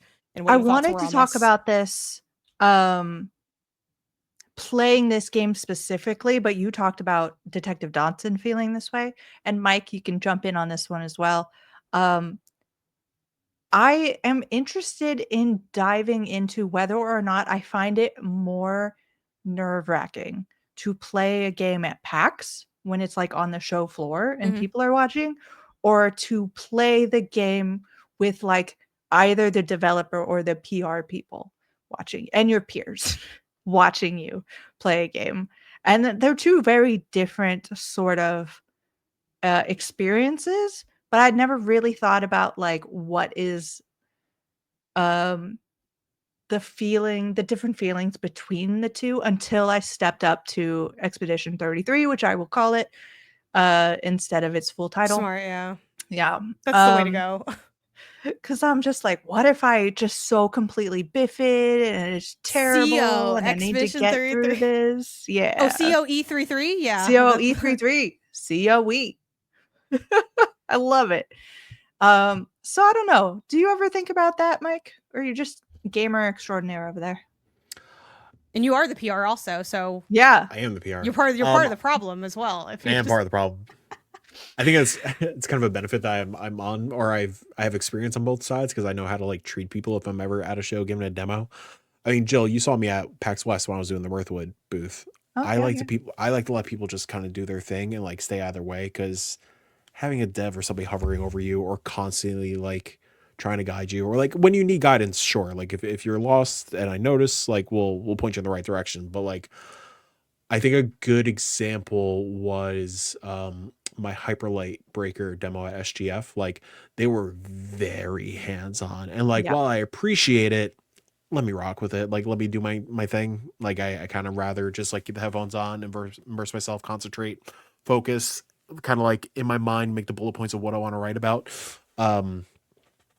In terms of like other people, like attendees or other journalists or anything like that I don't mind. That's just like we're all in the same boat, we're partying, whatever.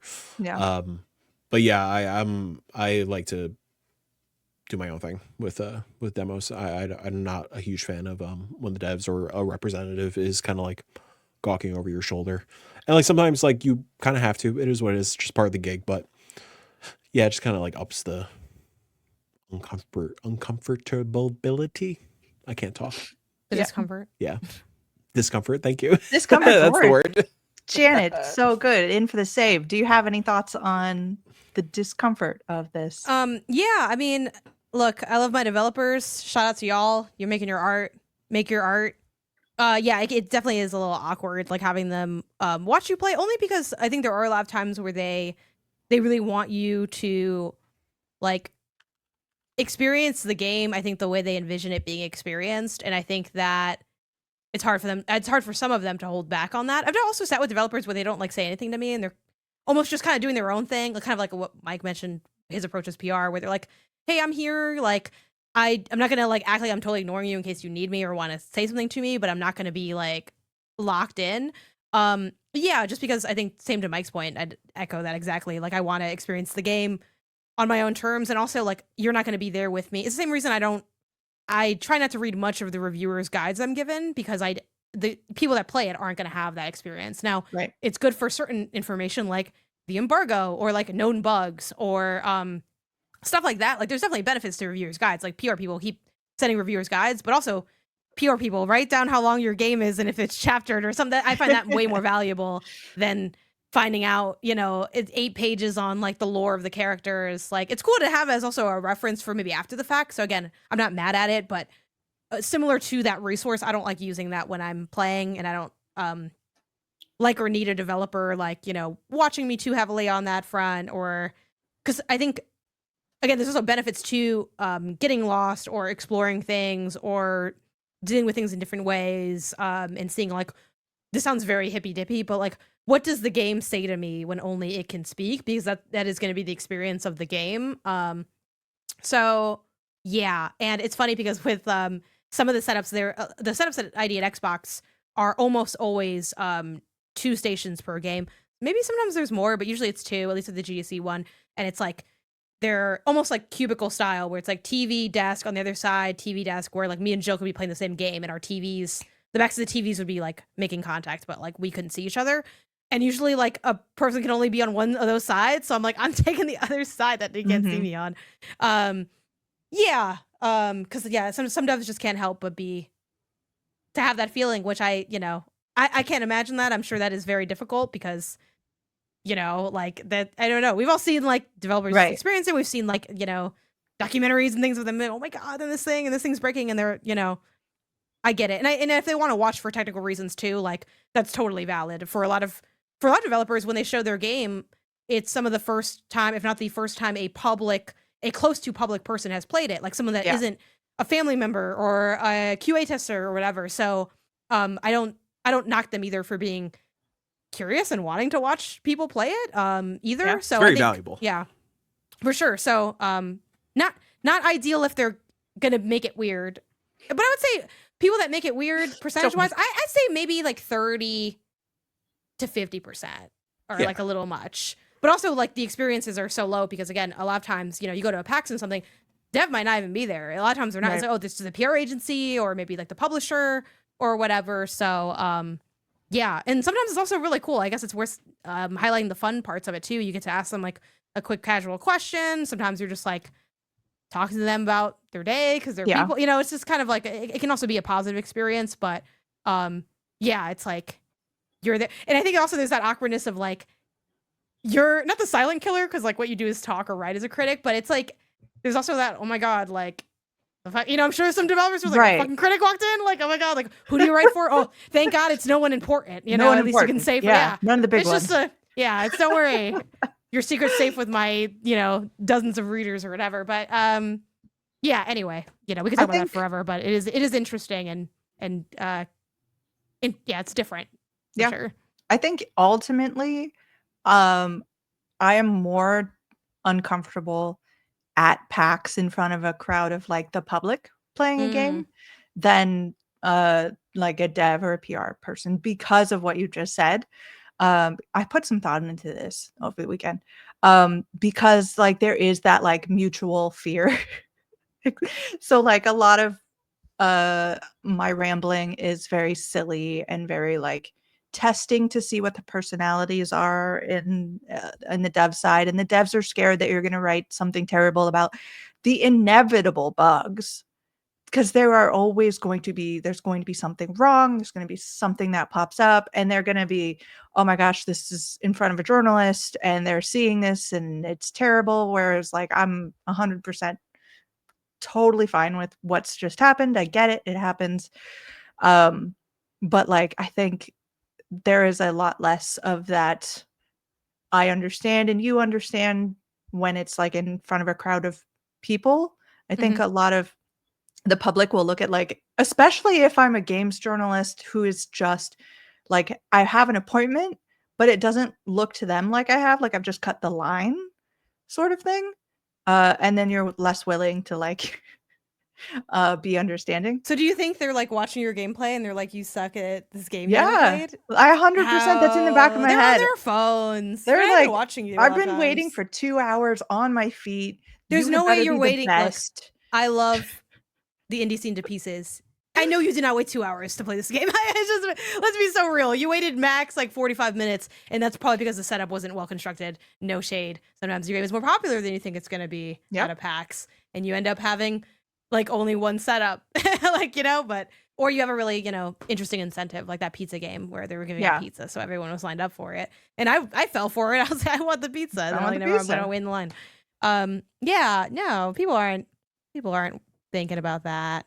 If it makes you feel any better. I've never looked at someone's gameplay and thought, wow, they suck at the game. Like, to be honest, like, because I'm probably not watching for that long when I'm like roaming around. That does make me feel better, Janet. I appreciate. How would they even know you were bad at it? They don't even know what the game is. You know what I mean? Yeah, Like, you haven't even played it yet. But games I have played, games that I played while I was at GDC. I wrote in the doc how tough it was to narrow this down, and I'm going to be covering a lot more games on my site. But I want to shout out Hotel Barcelona. Very weird. Pseudo 51 and Swery being together doing a thing, it's going to be weird. I have some wild conspiracy theories as to what's happening in this game, but you're essentially like thrown into a hotel, and there's like you're possessed by a murderer, and you're off to fight other murderers who are like based off of like slasher films, like famous slasher films.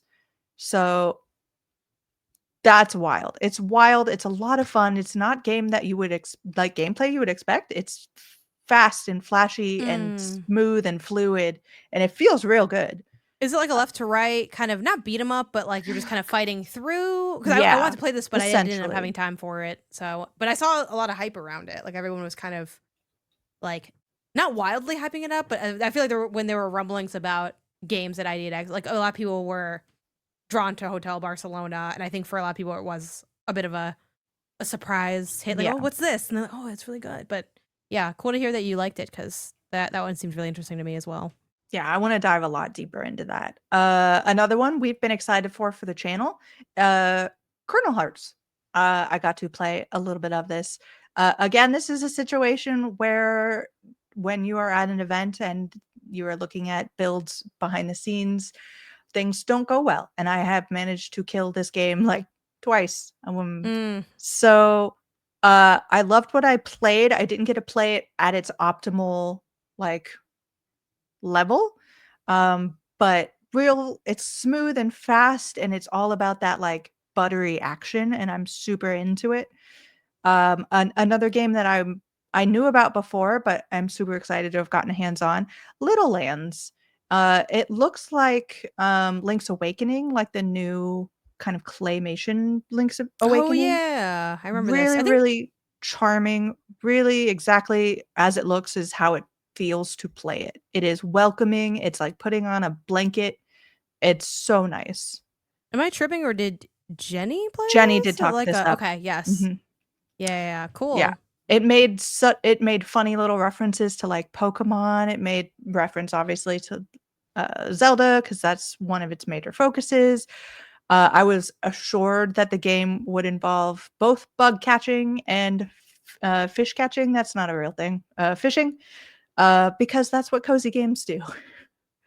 Yes. And I'm super excited for that. I also played Isla, a Frosty Glide, another game that I've been shouting to the rooftops for a long time. I got to play a totally new level, and I'm still super in love with it. And something I wasn't expecting to go in and love was Strange Scaffold's TMNT Tactical Takedown. It's kind of like I just played Knights in Tight Spaces. It's kind of like that, but with the Teenage Mutant Ninja Turtles. So last but not least, Cozy Dungeons. We've seen this before in other showcases. You start up a company, and your job is to both clear out the dungeon, so literally like dungeon crawling, fighting, that sort of thing, but also then like cleaning it and renovating it, which I like took so long. It's like kind of House Flipper, but with dungeon crawling, because you're like you have all of these like, this would be great to do, this would be ideal, and you have like star ratings, and I'm like, I cannot leave a room until I get that 5 stars. So I'm making sure it's exactly what the customer wants. That's cool. Yeah. So those are all the games, hand-on games that I want to shout out. But we've also been playing games because indie games just don't stop, y'all. They just don't stop. Like, um, I missed the original like time to talk about Bionic Bay because it was during GDC and I literally just did not have time to think about anything else but GDC. But Bionic Bay, y'all, I played a preview and it's awesome. It's amazing. It's a kind of like Playdead Inside mixed with ragdoll physics, which makes it really funny. So like the humor of it all also like really starkly puts into relief how terrible some of the things are, because you start out not really like a heavy narrative. It's very environmentally narrative game, and you are doing some kind of very suspicious looking scientific activity, and something goes terribly wrong and there's like a big explosion, and you are just trying to uh like 2D side scroller get through a level of just like exploded materials and pipes and things. Um, and it's kind of puzzly and trying to like figure out how everything works and just to get through everything. Everything's very physics based. So having this little dude who's just a scientist, he's not like an action figure. He's not like cool action guy. He's literally like a dopey little scientist. Like if he jumps a little too far for him, he like blah, blah, blah, like ragdoll down and like, are you kind of like, are you okay, little guy? And he'll stand up after a second and be like, no, I'm good. Don't even worry about it. But like, that's kind of the feeling you get from this game. And then you like stumble over like someone's dead suspended body with like an item. And you're like, oh, dang. Okay. I know that I've been having fun with this game, but like, these people be dead and we did something bad and something bad has happened. So those moments narratively of like humor versus like deep not okayness, very, very good. The gameplay is good. Of course, the visuals are spectacular. They know how to play with all of the like monotone colors. I'm just now getting into kind of the different powers of being able to like teleport, being able to like jump and slide and jump and all of that jazz. Really smart, really cool. I'm super down for this game. Uh, so go check it out. It's coming soon. I need to remember when. Let me double check. It's one of the April joints. It is one of the April joints. It's April 17. So not too far in the future. Mike, what have you been up to? I finally played through Butcher's Creek. Nice Yeah. little sicko game. Mm-hmm. One that Janet is too cowardly to jump into, I think. I think that's where we're at. Yep. I played the first like 10 seconds of it. But I played the first 10 seconds for like 3 minutes because I was too afraid to progress. So Butcher's Creek is a love letter to Condemned for the Xbox 360 days, from the Xbox 360 days. This is a David Szymanski joint. The Szymanski bros make those sicko games. I'm trying to think of more recently. David in particular did Pony Island most recently. Evan and John did My Friendly Neighborhood, so they're very versed in just grungy horror. Condemned, weirdly enough, well, I guess not weirdly enough, it makes sense. One of my favorite games of all time. It's my favorite Xbox 360 game. It is a really grungy horror game that is super focused on melee combat, and that's what this game is. David nailed the assignment on what he was trying to achieve with this game. Really tight adventure, combat adventure game where I think I ran credits at 4 hours, something like that. It is so creepy, so dingy, so horrifying. It does such a great job with environmental storytelling in terms of obviously the environments themselves, but also a lot of the lore pickups, the letters, the communication notes between cult members. You were, I guess, the narrative setup is just you're an individual who's investigating Butcher's Creek because you hear about a cult, and you just get kidnapped and swept away, and you're just the main priority is just to get the hell out of there. And this cult, their whole thing is not gonna spoil anything, but their whole thing is that they're essentially creating snuff, like they're kidnapping folks and creating snuff films for some reason. Um, Mechanically, this game does something really interesting where, similar to Resident Evil, you're picking up, like in this game it's tapes, but like old school Resi games, you're picking up like the little inkwell things in order to, like, your currency to be able to save the game. In this game, that you are picking up snuff films, VHS tapes. Um, and there's an interesting balance of you could use that tape to save the game. There is no checkpoint system in this game. Like, you have to save, like, once you die, that's it. You are back to where you saved last. So it is really, important. It's very important for saving, in case a mask bagged man comes, knocks you over the head out of nowhere. Like you do. Like you do. The trade-off into saving, not only are these tapes limited, but the trade-off is if you choose to not save, the more tapes you have, I think up to 10 tapes, it extends your health bar. So you have more health the more tapes you hang on to.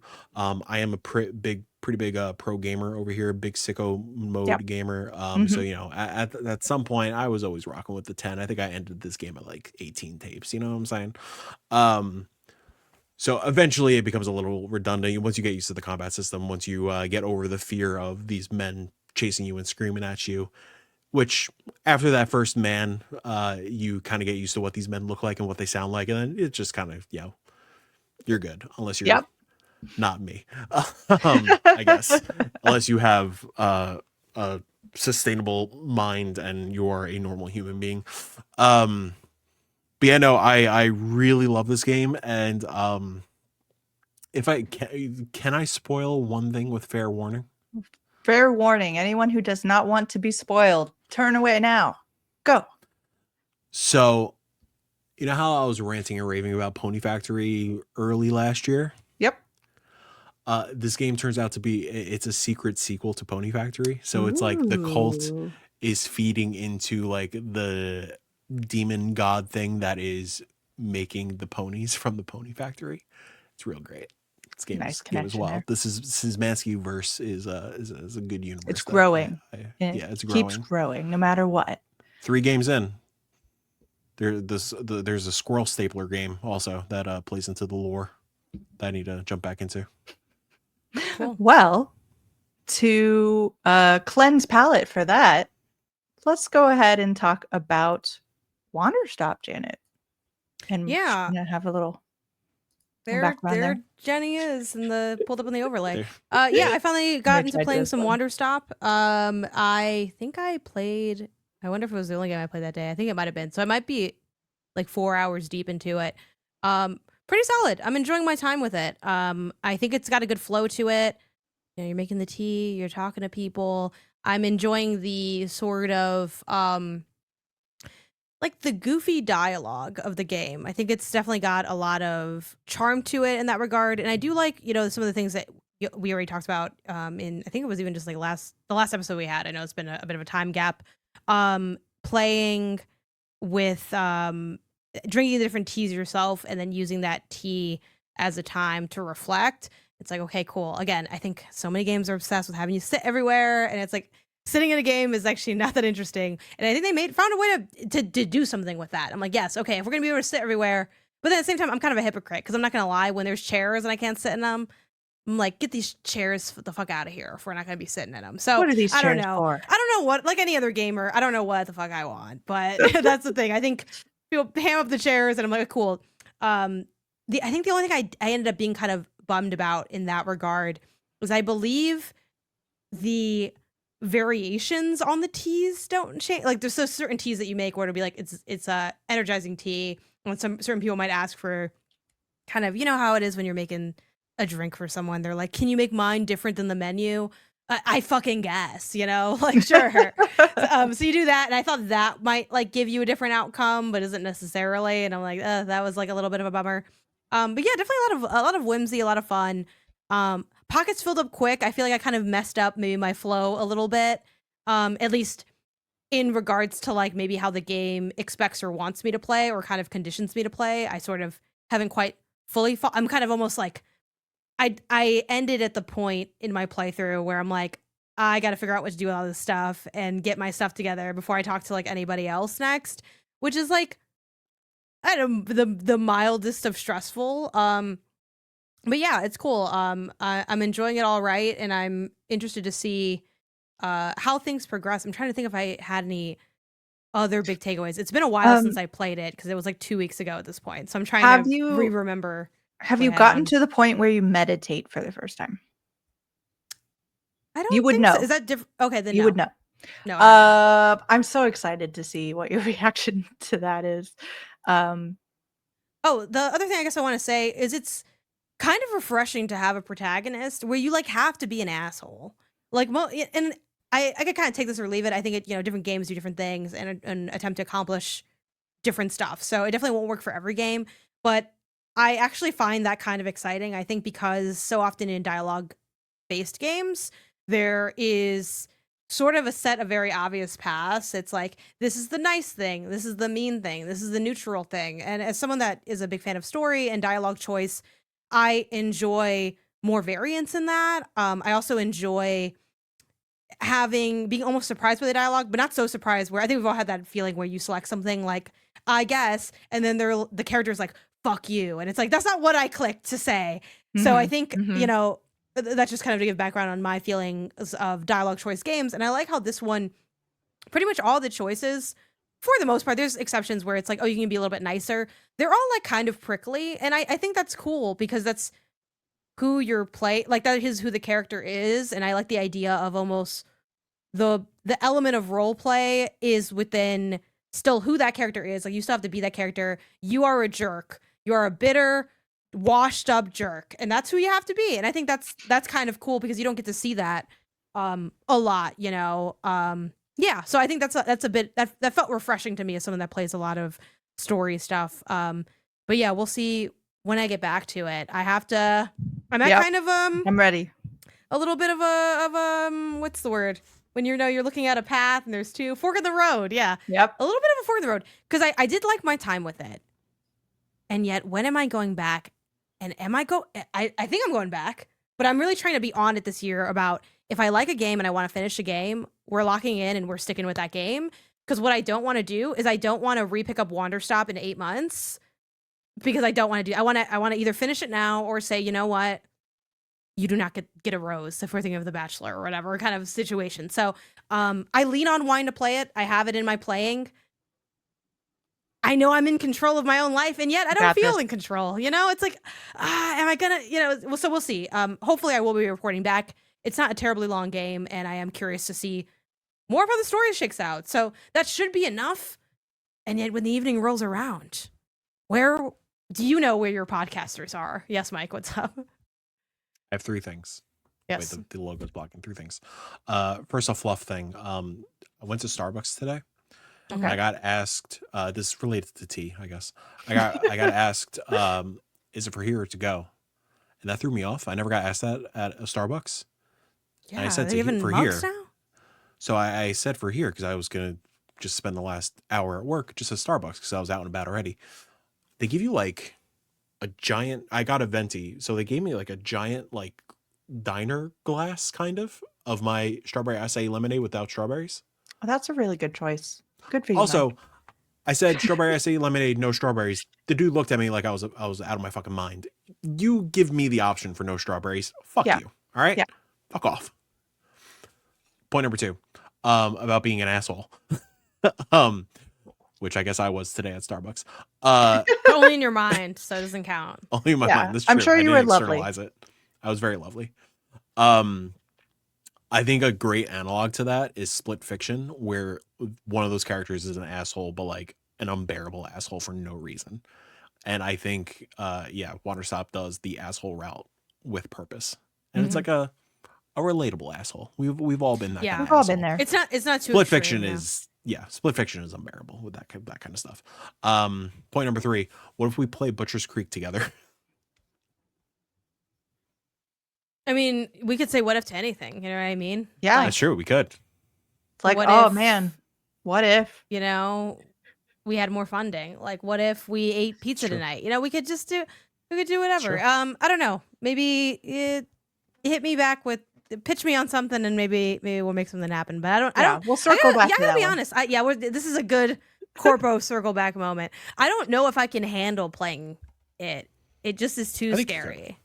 Nah, I think I can, but only on a technical level, because I can do anything. You know, like you can do anything. You I can't do believe in you, anything. though. Janet, quotes, you can do anything. Yeah, I can. Anyone can do almost anything. I think a nice like physical sicko mode Halloween stream would be super fun. That's all I'm saying. Maybe hit me back about it, and I might be willing to. Okay. But it's too scary. It's pretty It's too scary, man. scary. It's fine. It's too scary. What are we doing it back and forth? We're going through other games. We always really do it a wanted little to different, so Yeah. I'm not sure like how we. I'd like to you keep know, everybody off. I'm going to talk about 33 Immortals, which the came other out, 33 game. the other 33 game, which came out in early access very recently. This is a game if you want action all the time. This is very not wander stop. This is go go go go. Every time I pick this game up, I cannot put it down. It is so much fun. It doesn't hurt for me that it's like I love the sort of backstory. I love the sort of like medieval manuscript sort of look to it. The basic idea is you are a soul that of a person who has died, and you're going to hell. But before you get there, you get called by a mysterious voice, and you are kind of recruited into this rebel squad of souls trying to take down hell and get to heaven.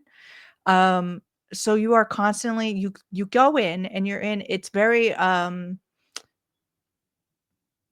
the Divine Comedy is based.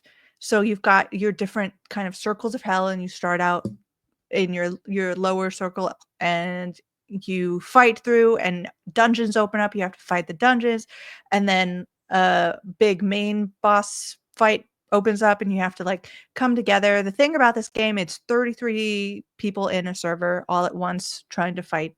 So it's like I ain't playing with people I know. I am 100% single player, which really works for this game. And it's really a lot of fun, especially when you start to like recognize patterns and you start to recognize other people who recognize the patterns. And you're like, okay, this is my homie for this run. I'm sticking with you. You know what you're about. We're going to defeat all of these hell baddies together, and we're going to ascend. This is happening. So you ascend, and then you fight the final boss, and the first final boss is like this really beautifully drawn, like Satan-esque creature. And you have to do, it's not just a straight fight. You have to like figure out what kinds of attacks they're going to be throwing at you and attack different things depending. So it's really cool, and it's a really fun way to kind of, you have to organize with everybody and figure out, okay, go this way, you have to get this. And once you do that, you get a key and you can unlock the next level of hell. So you're continuously going through all the different layers. And then when you come back, you've gotten different bonuses, you've gotten different cosmetics while you're in there. And you're figuring out, like, you're checklisting different things they want you to, like objectives. So it's constant like serotonin, like, yeah, I'm getting the thing, I'm doing the thing, I'm getting the thing, I'm doing the thing, and I cannot put it down. So I'm super in love with this game. 33 Immortals, you should go check it out. Let's jump down to Mike with Dawn Folk. Oh, you are muted, my friend. Muted, yeah. Haha. Yeah, Dawn Folk. Something that launched, I think, earlier in the year. I want to say it was January. February 13th. It was February 13th. Look at that. There we happy go. early I remember it like Valentine's yesterday. Day. Exactly. Damn. Yeah. Dang, in my Love, mind, love. it's still Love to see love. February. That's all I'm Mentally, saying. I'm on Christmas break. if I'm Yeah. being honest. Happy goddamn holidays. Thanks. It's great to be here. Indie Game Awards 2025 went off without a hitch. Have you been It's a great. good indie boy this year? I hope so. I Indie truly hope Santa so. will step come and away visit if you. y'all need some space. You know, that's what I'm Who's saying. Indie Santa? I don't know. Who's Santa? Indie Who's Santa? Indie Santa? Who is Indie Santa? Fez, maybe? Okay. I was trying to think of something that looks. Okay. He's got a little hat, but that's so I old. need. It's so dated. Who's an indie thick boy that we could put a beard on? You know, Meat Boy. He's thick. He's not thick. He's though. not jolly though. You don't think figure it Meat Boy's out. jolly? You know what? Honestly, this sounds like great burnt out end of the year content that we can swing back to. Of 100%. Yeah, Let's 100%. coming put up a with pin in this. the different holiday mascots of indies. I love it. 100%. Oh my god, yes. Anyways, Dawn Folk. Dawn Folk, This a looks game cool. from Darren Keller, solo developed.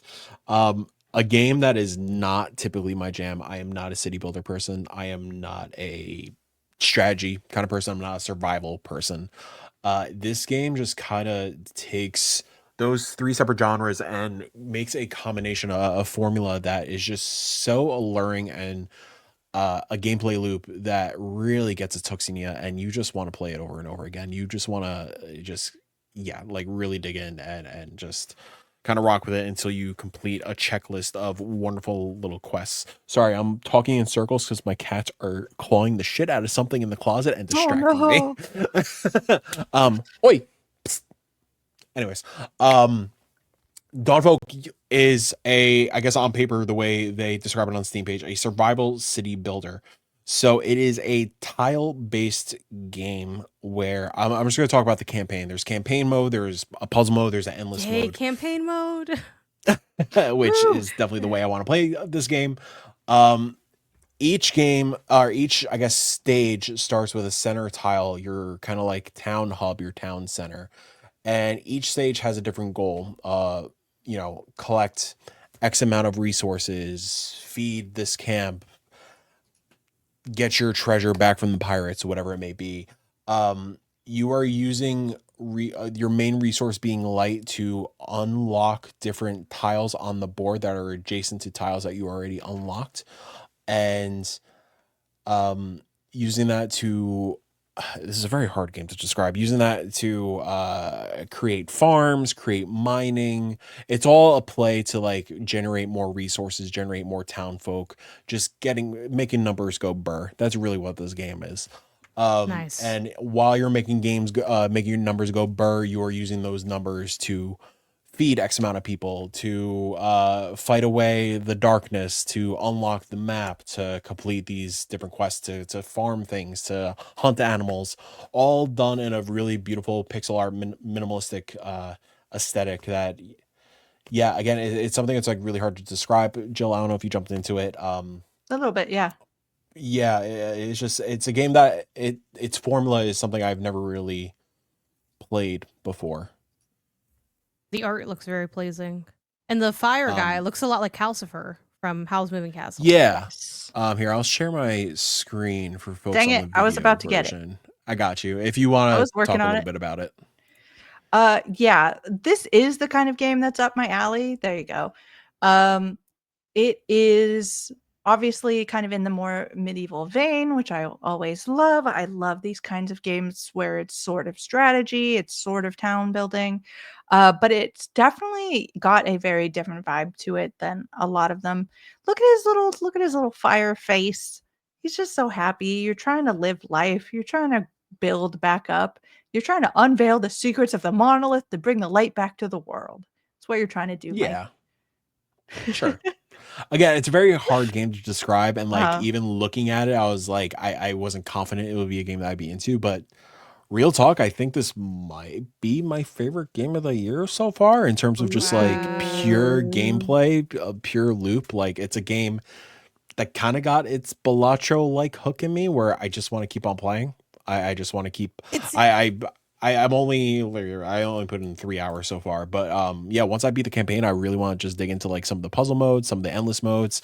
Really cool thing that like really cool system in play where each time you beat a level in the campaign or you're beating quests a la kind of Tony Hawk, where like you have different goals per level, like optional goals per level, Mhm. and survive X amount of days, complete this task in X amount of days, Mike, find this particular resource. Yeah.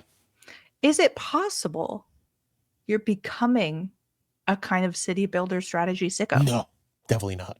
Absolutely not. I mean, maybe I'll send some games your way because, I'm like, good. I'm If good. you want to send those games out to die, that's between you and my. Which I mean, Yeah. I think that's probably. Well, I think you could be, but in a very specific way. My guess is that there's elements in Dawnfolk that maybe other games have captured aspects of that might draw you in, but I think that's more of a those aspects in happen to be in here rather Mhm. than the genre thing. Because this Right. goes back to Yeah. my like belief that I think in every single genre everyone can find a game that they like in it. It's just that some genres like just bear way more fruit, and those are like your favorite genres where you're like, oh, this doesn't even need to be good, and I'm still kind of eating it because I love it so Yeah. much. Right. Which don't do that with actual fruit, you'll get sick. But in games, it's okay. Yeah. Putting a pin in what I was kind of going off with the Tony Hawk like goal system, that gives you kind of currency, and you can use that currency to not only unlock like the next stage, well, not even the next stage, but like unlock puzzle mode, unlock endless mode, different difficulties, the whole 9 yards. You can also unlock cheats. It very much encourages you to do like cheat mode, like with unlimited resources, or like easy mode, whatever it may be. I didn't really dig into the cheats too much, but like it's a game that like really lets you do whatever the hell you want. It doesn't restrict itself to the campaign and like this structured way of playing the game. I think that's what I like about it so much. And again, it's Yeah. just like it simplifies the city building, it simplifies the survival stuff, it simplifies every system in place into a formula that just makes sense, and a formula that just is super satisfying to play. You love to see it. Speaking of formulas that are really fun to play, I'm gonna shout out Four Strike, which has a demo out right Hell yeah. now, which people should go check out. When I first saw this, I thought this was gonna be kind of a like turn-based sort of thing, and it has some of the like hints of that, but it is a like current action. What's the word I'm looking for? You know what I mean. Uh, where you are presented with a fight, you can use your Four Strike like abilities to kind of think about it in your head. You kind of enter your mind palace and fight all of the enemies. And you can replay this over and over and over again until you get it just right. And you're like, okay, I know exactly what I'm going to do. And then you can enter the real fight and just do exactly that and completely ace the fight. I'm worried about Mike's computer. It's running away. Um, I'm trying and the cat's behind the camera. I'm trying to get a shot of the cat, but it's okay, not I working. believe in It's you. okay. Yeah, so that you are like completely destroying everyone in your path and not taking any damage whatsoever, because it is a roguelike. So if you die, you do start over from the beginning. But there's a really cool method to kind of combat the frustratingness of a roguelike when you enter into a new level and you're like, ugh, there's no way I was going to get that on the first try. So this way you get to do it just over and over and over again. It's got really cool and like it's very combat as puzzle sort of game as well, because you have these different elements of like, if I dodge here, this guy will hit that guy, but if I like block him and then dodge, those two guys will hit each other. And it's just like a really cool way to take the pressure off, because you can like mess up as much as you want until you decide to enter the real fight. So yeah, I'm super into that. Go check it out. Demo is up right now. Janet, it looks Real like you quick, got a lot of the Dev's first game, Elysia, very Mhm. overlooked. It's very good. Yep. Go Nice. check it out. You've got a lot of games there that you are playing again. What's going on? Yeah. I'm like returning to stuff. So I know I just said like Wander Stop, it's now or never. It's because normally I am more of a returner over time. Or also just like, I don't know, you can go back to a game whenever just because you decide that you're done with it. Maybe you're not. Maybe not. Yeah, so a couple of games that I'm going back to. I guess should I just lump these all together and then Go do for it. the last one separate? Okay. So the ones I'm returning to, the really return, Solar Ash. This is a game that, frankly, I don't think is like that good. It's like it's a good, solid, decent game. But I love this game. Like this is my 7 out of 10, that I love like a 10 out of 10 kind of vibe. I think they and then to compliments to the game, I think they genuinely really nail motion and feel and that aspect of it. I think the reason that doesn't like hit harder is I think like the sort of environmental like pseudo puzzle combatness just isn't like that thrilling or that interesting to me. But the feeling of just skating around in this game is so cool. For those who need a refresher, this came out a number of years ago, back in 2022. I guess when it was 2021, but maybe 2022. The team Heart Machine, which people more likely know from Hyper Light Drifter. I feel like Loki, this is their game that kind of got lost in the in between, because I feel like people know Hyper Light Drifter. People who aren't me know the name of their next game that Mike was just Hyper Light talking about. Breaker. Hyper Light Breaker. Solar Ash is kind of like, oh yeah, didn't they make something? But if you like skating around, if you're a roller skating girly, you're gonna like Solar Ash probably. Solar Ash is just a fun game to go in, and I move around, and I feel good moving around. The art design, the art direction is gorgeous in this game. So I just put on my own music. I leave the sound design up. No shade to the OST. I just don't really like vibe with it that much. I want just my own stuff, and I'm skating, and I'm in Solar Ash. I am free. I even knocked down to easy. I'm like, I don't want to be dying in here either. I just want to be hanging out. Unfortunately, though, when I did boot up the game, didn't know what was going on. Was like in the middle of some puzzle room, totally lost. 4 hours down the drain of my time from 3 years ago. I had to restart on a new file. But you know what? Happy I did. Having fun with it. It's good. Big monsters. It's good, big monsters. That's on the back of the box, everybody. Mike, did you have something? You look like you were queuing up. You look like you were going to say something. Yeah. I was just getting more comfy. Okay. Okay, I thought for sure you were like, oh, fun thing about Solar Ash, it's actually from the guy that made the squirrel stapler game or something. I don't know. Part of that.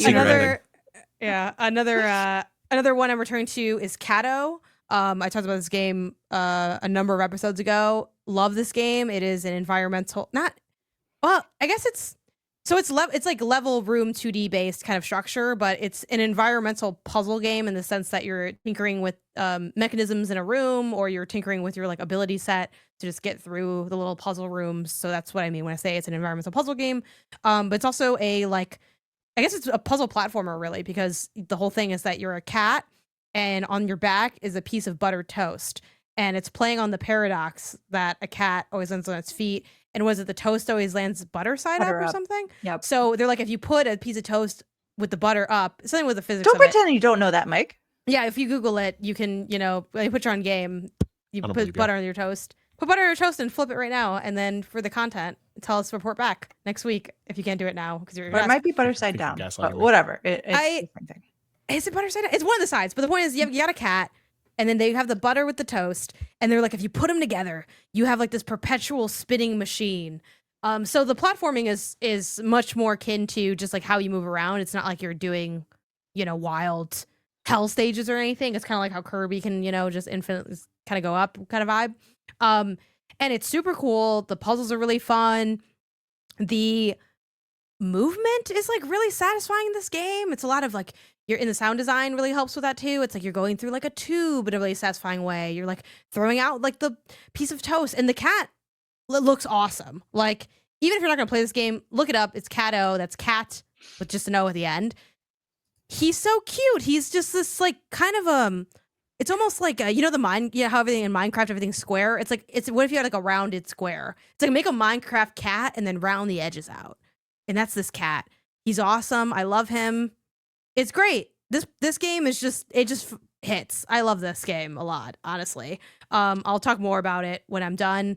Hopefully by the time I get to the end, I won't say, actually, the game fell apart in stage 30 or something. I don't know, but I'm loving it so far. It's a really good time. And then the last of this re-return section is Stitch, the puzzle game from Apple Arcade that also came to Switch, I think, last year. Oh, yeah. It is, how would you guys describe the type of puzzle this is? It's like a fill in the gaps. Like, I don't really know how to. Kind of Picrossy. Yeah, but it's like Picrossy if you didn't have to know math, I guess. Like essentially, like it's replicating you doing a cross stitch, but the puzzle is that it's zoomed in. Let's say you're making like a rabbit or something in this cross stitch, like next to a pond or whatever. they'll zoom in on like the rabbit's foot, and then just of that foot you have like maybe a shape that's, you know, consistent of maybe only like 8 squares or something, and it's like, oh, that one's pretty simple, and you fill it in where it's like it'll be like 4 2 2. Ignore the fact the numbers don't match up, I don't know math. It's like, oh, the 4 you have to fill it in where it fills in 4 pieces, and the 2 you have to fill in with 2. Also, when I googled Stitch, I did see Stitch from Lilo and Yeah, Stitch as well, that was and literally what I came across. I'm that's what literally happened to trying to me. find it. I didn't add game to the end. Mike. Some of them are a little bit more complicated. Like you'll occasionally zoom out to like maybe you have a bigger grid that you work within, but it's a nice push pull between them. They're never wildly complicated. They're also tiered as well.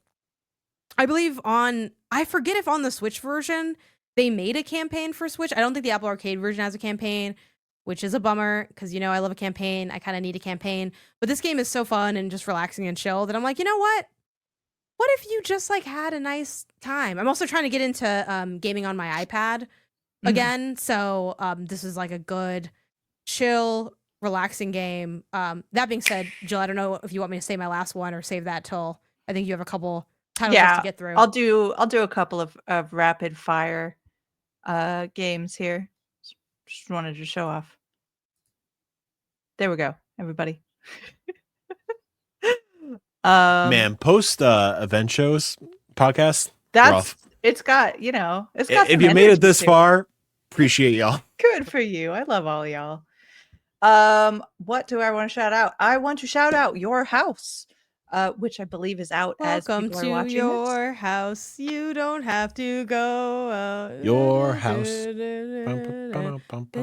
Oh yeah, that's the other one. Yeah. I'm trying to think how that one goes. Anyway, she's a brick. Oh, she's a brick house. Yeah, house. She's your house. I genuinely, being dumb aside, was interested in this. How did it pan out for you?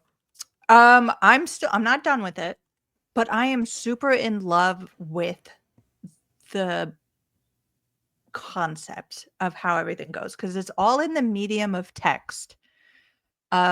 And you are, I mean, they play around with this in really fun ways. You're a young adult, high schoolish age girl who had a birthday. Everyone's forgotten her. She's coming home. She's bleeding. You don't know what's going on. You're like, what the heck? She's getting letters about getting kicked out of school again and how her father hits her and like all of this like stuff is going on in the background. And she gets an unusual letter on her. It's just like in her dorm room that has the keys that says it's a key that says happy birthday on it, and then a postcard with a hotel that you've never seen, you've never heard of.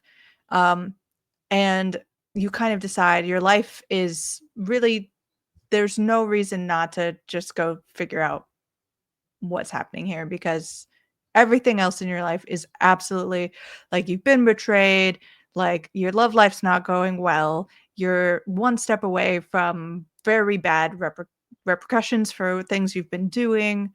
So yeah, but the whole thing, it's so like tabletop RPG coded because it's all just text. One of my favorite things early on that they do in this game is like there is a section where you're reading about what you are doing and you're trying to run, and the letter says you only have 30 seconds, but the actual thing that says 30 seconds starts counting down while you're reading and you're like, oh crap, what am I supposed to do? And you just sort of like clicking around and you click on the button that says run, so you run, but then the rest of the like there's like a poem that essentially says run quick, run east, run.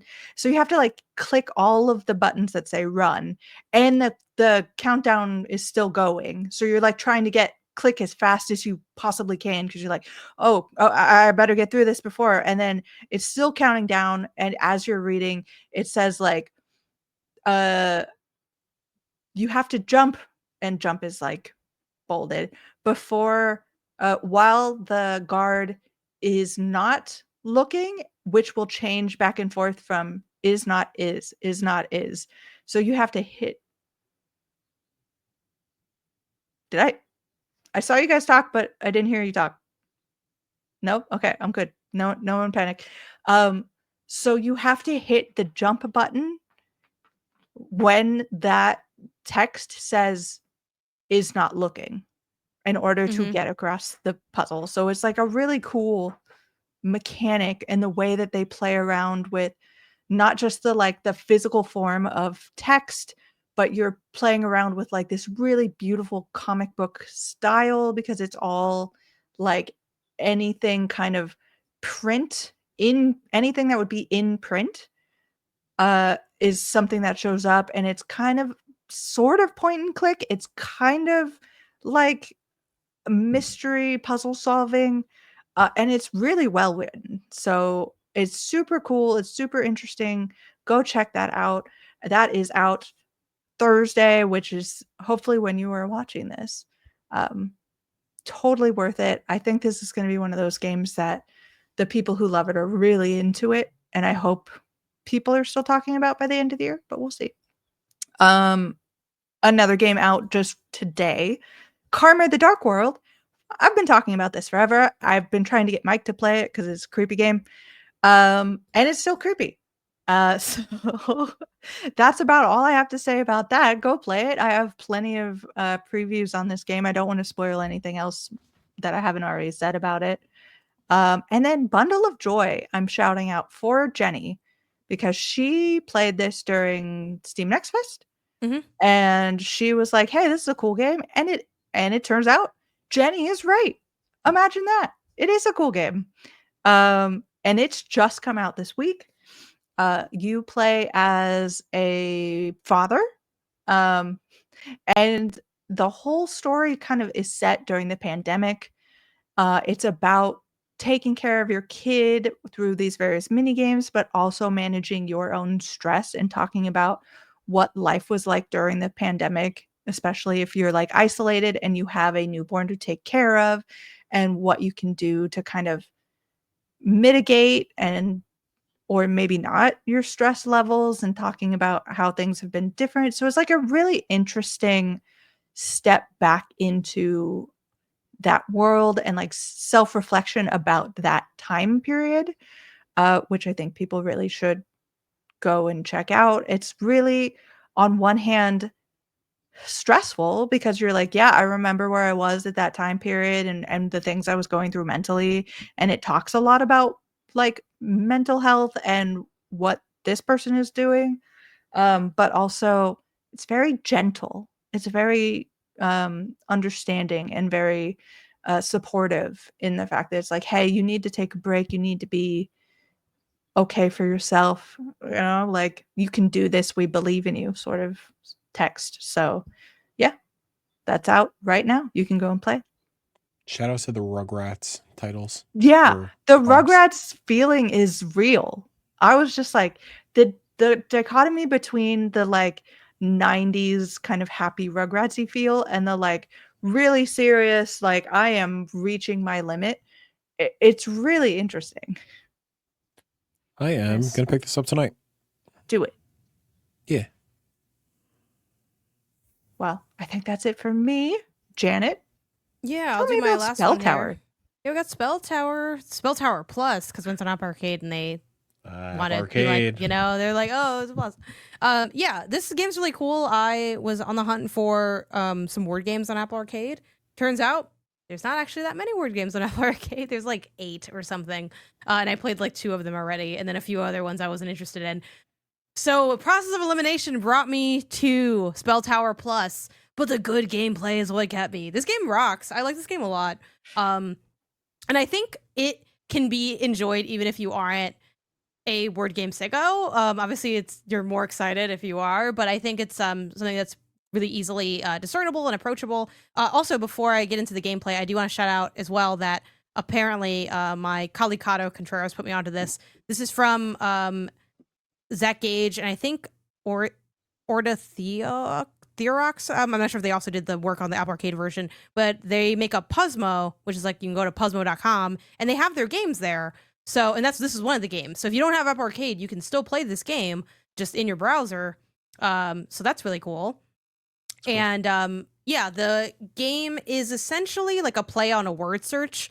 There's different modes in the game, but you are like one of the main ones. I think is called Tower Mode, and they give you a tower of uh letters essentially, and you are then finding words, and different words will gain you more or less points. Sometimes when you get like a certain amount of words, it'll like destroy the other like tiles around, but a kind of a fun twist on this from like a traditional word search. I mean, there's many twists. One is that you're finding them, they're not like predetermined, but the other thing is that since it's a stack, like maybe you spell cat and then it'll bring down more letters from the top, so it also kind of alters the configuration, thus altering the words that you can make. There's some other cool modes, like I forget I guess it's one's called puzzle, one's called rush, I think. The puzzle one, I believe, is you either over time or each turn they add a row at the top, and you're trying, or at the bottom maybe, and they're like pushing it up, and you're trying to like see how far you can get before a letter reaches above the top, kind of Tetris style. And then the rush mode is the same concept, but rows are always being added, so it kind of has like a time attack feel to it, and it's really cool. There's also a lot of options for configuration. So I know some people's pet peeves on word search from talking to the word search community, I don't know, is like, oh, the order you can spell, like you can't go backwards or forwards or whatever in certain cases. Well, you can always go forwards, but usually not backwards. So you go backwards, forwards, you can do a crisscross, like it's a whole thing. So yeah, it's just cool. And it's got some like pretty good UI sound design as well. I kind of wish certain things were a little bit more differentiated in the menus, but it's definitely got a good feel to it. Really clear UI too on one of the modes. I think the tower mode, you like say when you're done, like you kind of give up or you don't have any things left to write out, and they make you like tap that a couple times just to really make sure you can't mess it up, which is cool. But yeah, if you like word games, I think even though, oh my god, I forget the name, Spell Tower Plus. If you like word games, I think Spell Tower Plus is a must play for you on Apple Arcade, or again in browser just through Puzzmo, which they have other puzzle games and stuff as well. Again, I wasn't really familiar with this until Kato put it on my radar, so shout out to that. And I'm sure they have other cool games and cool twists on classics. So yeah. Janet, every so often you walk into this podcast and you just drop a bomb of a game that I know I'm going to have trouble putting down. It's going to be a problem. Instead of playing the games, like there are so many indies coming out this week and next week and April. Like, I know I need to be playing stuff, but you know what I'm going to be doing? I'm going to be checking out Spell Tower and trying not to like get to the top and figuring out how fast it can go. And I hope that's on your conscience. I hope that you feel that. That's great. You should have fun with your games sometimes. Not often, because it's our job, but sometimes you should. We can sneak away. You should just do something. Just Spell Tower Plus, You mentioned April. Could we do a quick like doom scroll of like how April looks? Because like, man, it's a lot. It's a lot. There's a lot here. We got a lot going on. We got all of it. I know April still has felt far away. Like the GDC kind of put things in like a time compressor where people were like, well, "Are you excited for the Nintendo Switch 2?" I'm like, I guess, but it's so far away. It's actually not. It's like a week away. It's like a week away. Lush Foil Photography. Yeah. Man, we're in a lot of trouble. Bionic Bay, Post Trauma. Post Trauma got moved, did it? No? I think this is the new date, right? Okay. Maybe, yeah. I think it was the end of March. You're right. You're right. Gosh. This is Becca, I imagine, right? Yeah, this is Becca. Becca dropped job. Mother Hub. Oh my god, Mother Hub looks so sick. Good for you. If you like that Doom 3 style game. Oh. Mm-hmm. Also, going back to our very first news story, the Game Informer release calendar is back, and I'm so happy. I'm so happy. Thank God. Thank God for that. It was my favorite calendar. I was tired of using the other ones. Cheers to you, I'm not gonna name them Marcus. because I don't want them to feel bad about their Feel calendar. bad, yeah. But like, obviously inferior calendar. Yeah, I don't know what they're doing over there that makes it so good because it's automated now. It's not like they manually update it. I mean, I'm sure they're in there sometimes, cleaning it up a little bit, but they figured out how to make it No, automated. Marcus does this. Really? Because No, he's human. Like, there are things that I'm not saying in an AI way. It's just someone said we found a way to automate it finally, and it's not hell anymore. No. That was the last I heard. No, this is just how professional tell Marcus someone's lying on his name, because I'm pretty sure it was someone that does work there or worked there. There is a system in back of house where you can put in all the information of I think maybe that's what they mean. all the information and it'll like appear, but like not every game that they create appears here. Yeah, but I figure there's some layer that makes it, because I know farther back in the day, this really was all like you're just in the streets picking up You're in the names and streets. putting them into Yeah, a CMS. I know the person who may be maligning Marcus's good name here, but yeah, a lot of good stuff going on in The point is, April. I don't care how that calendar is made, other than an It's a good unethical calendar. source. It's a good calendar. We should all be joyful that it is back and rejoice just in general because indies are great and we're going to enjoy them. But that's the end of this week's council. Thank you to everybody for joining us. Thank you, Mike, for showing us this very creepy skull. What's so scary about this? Mike, you know what?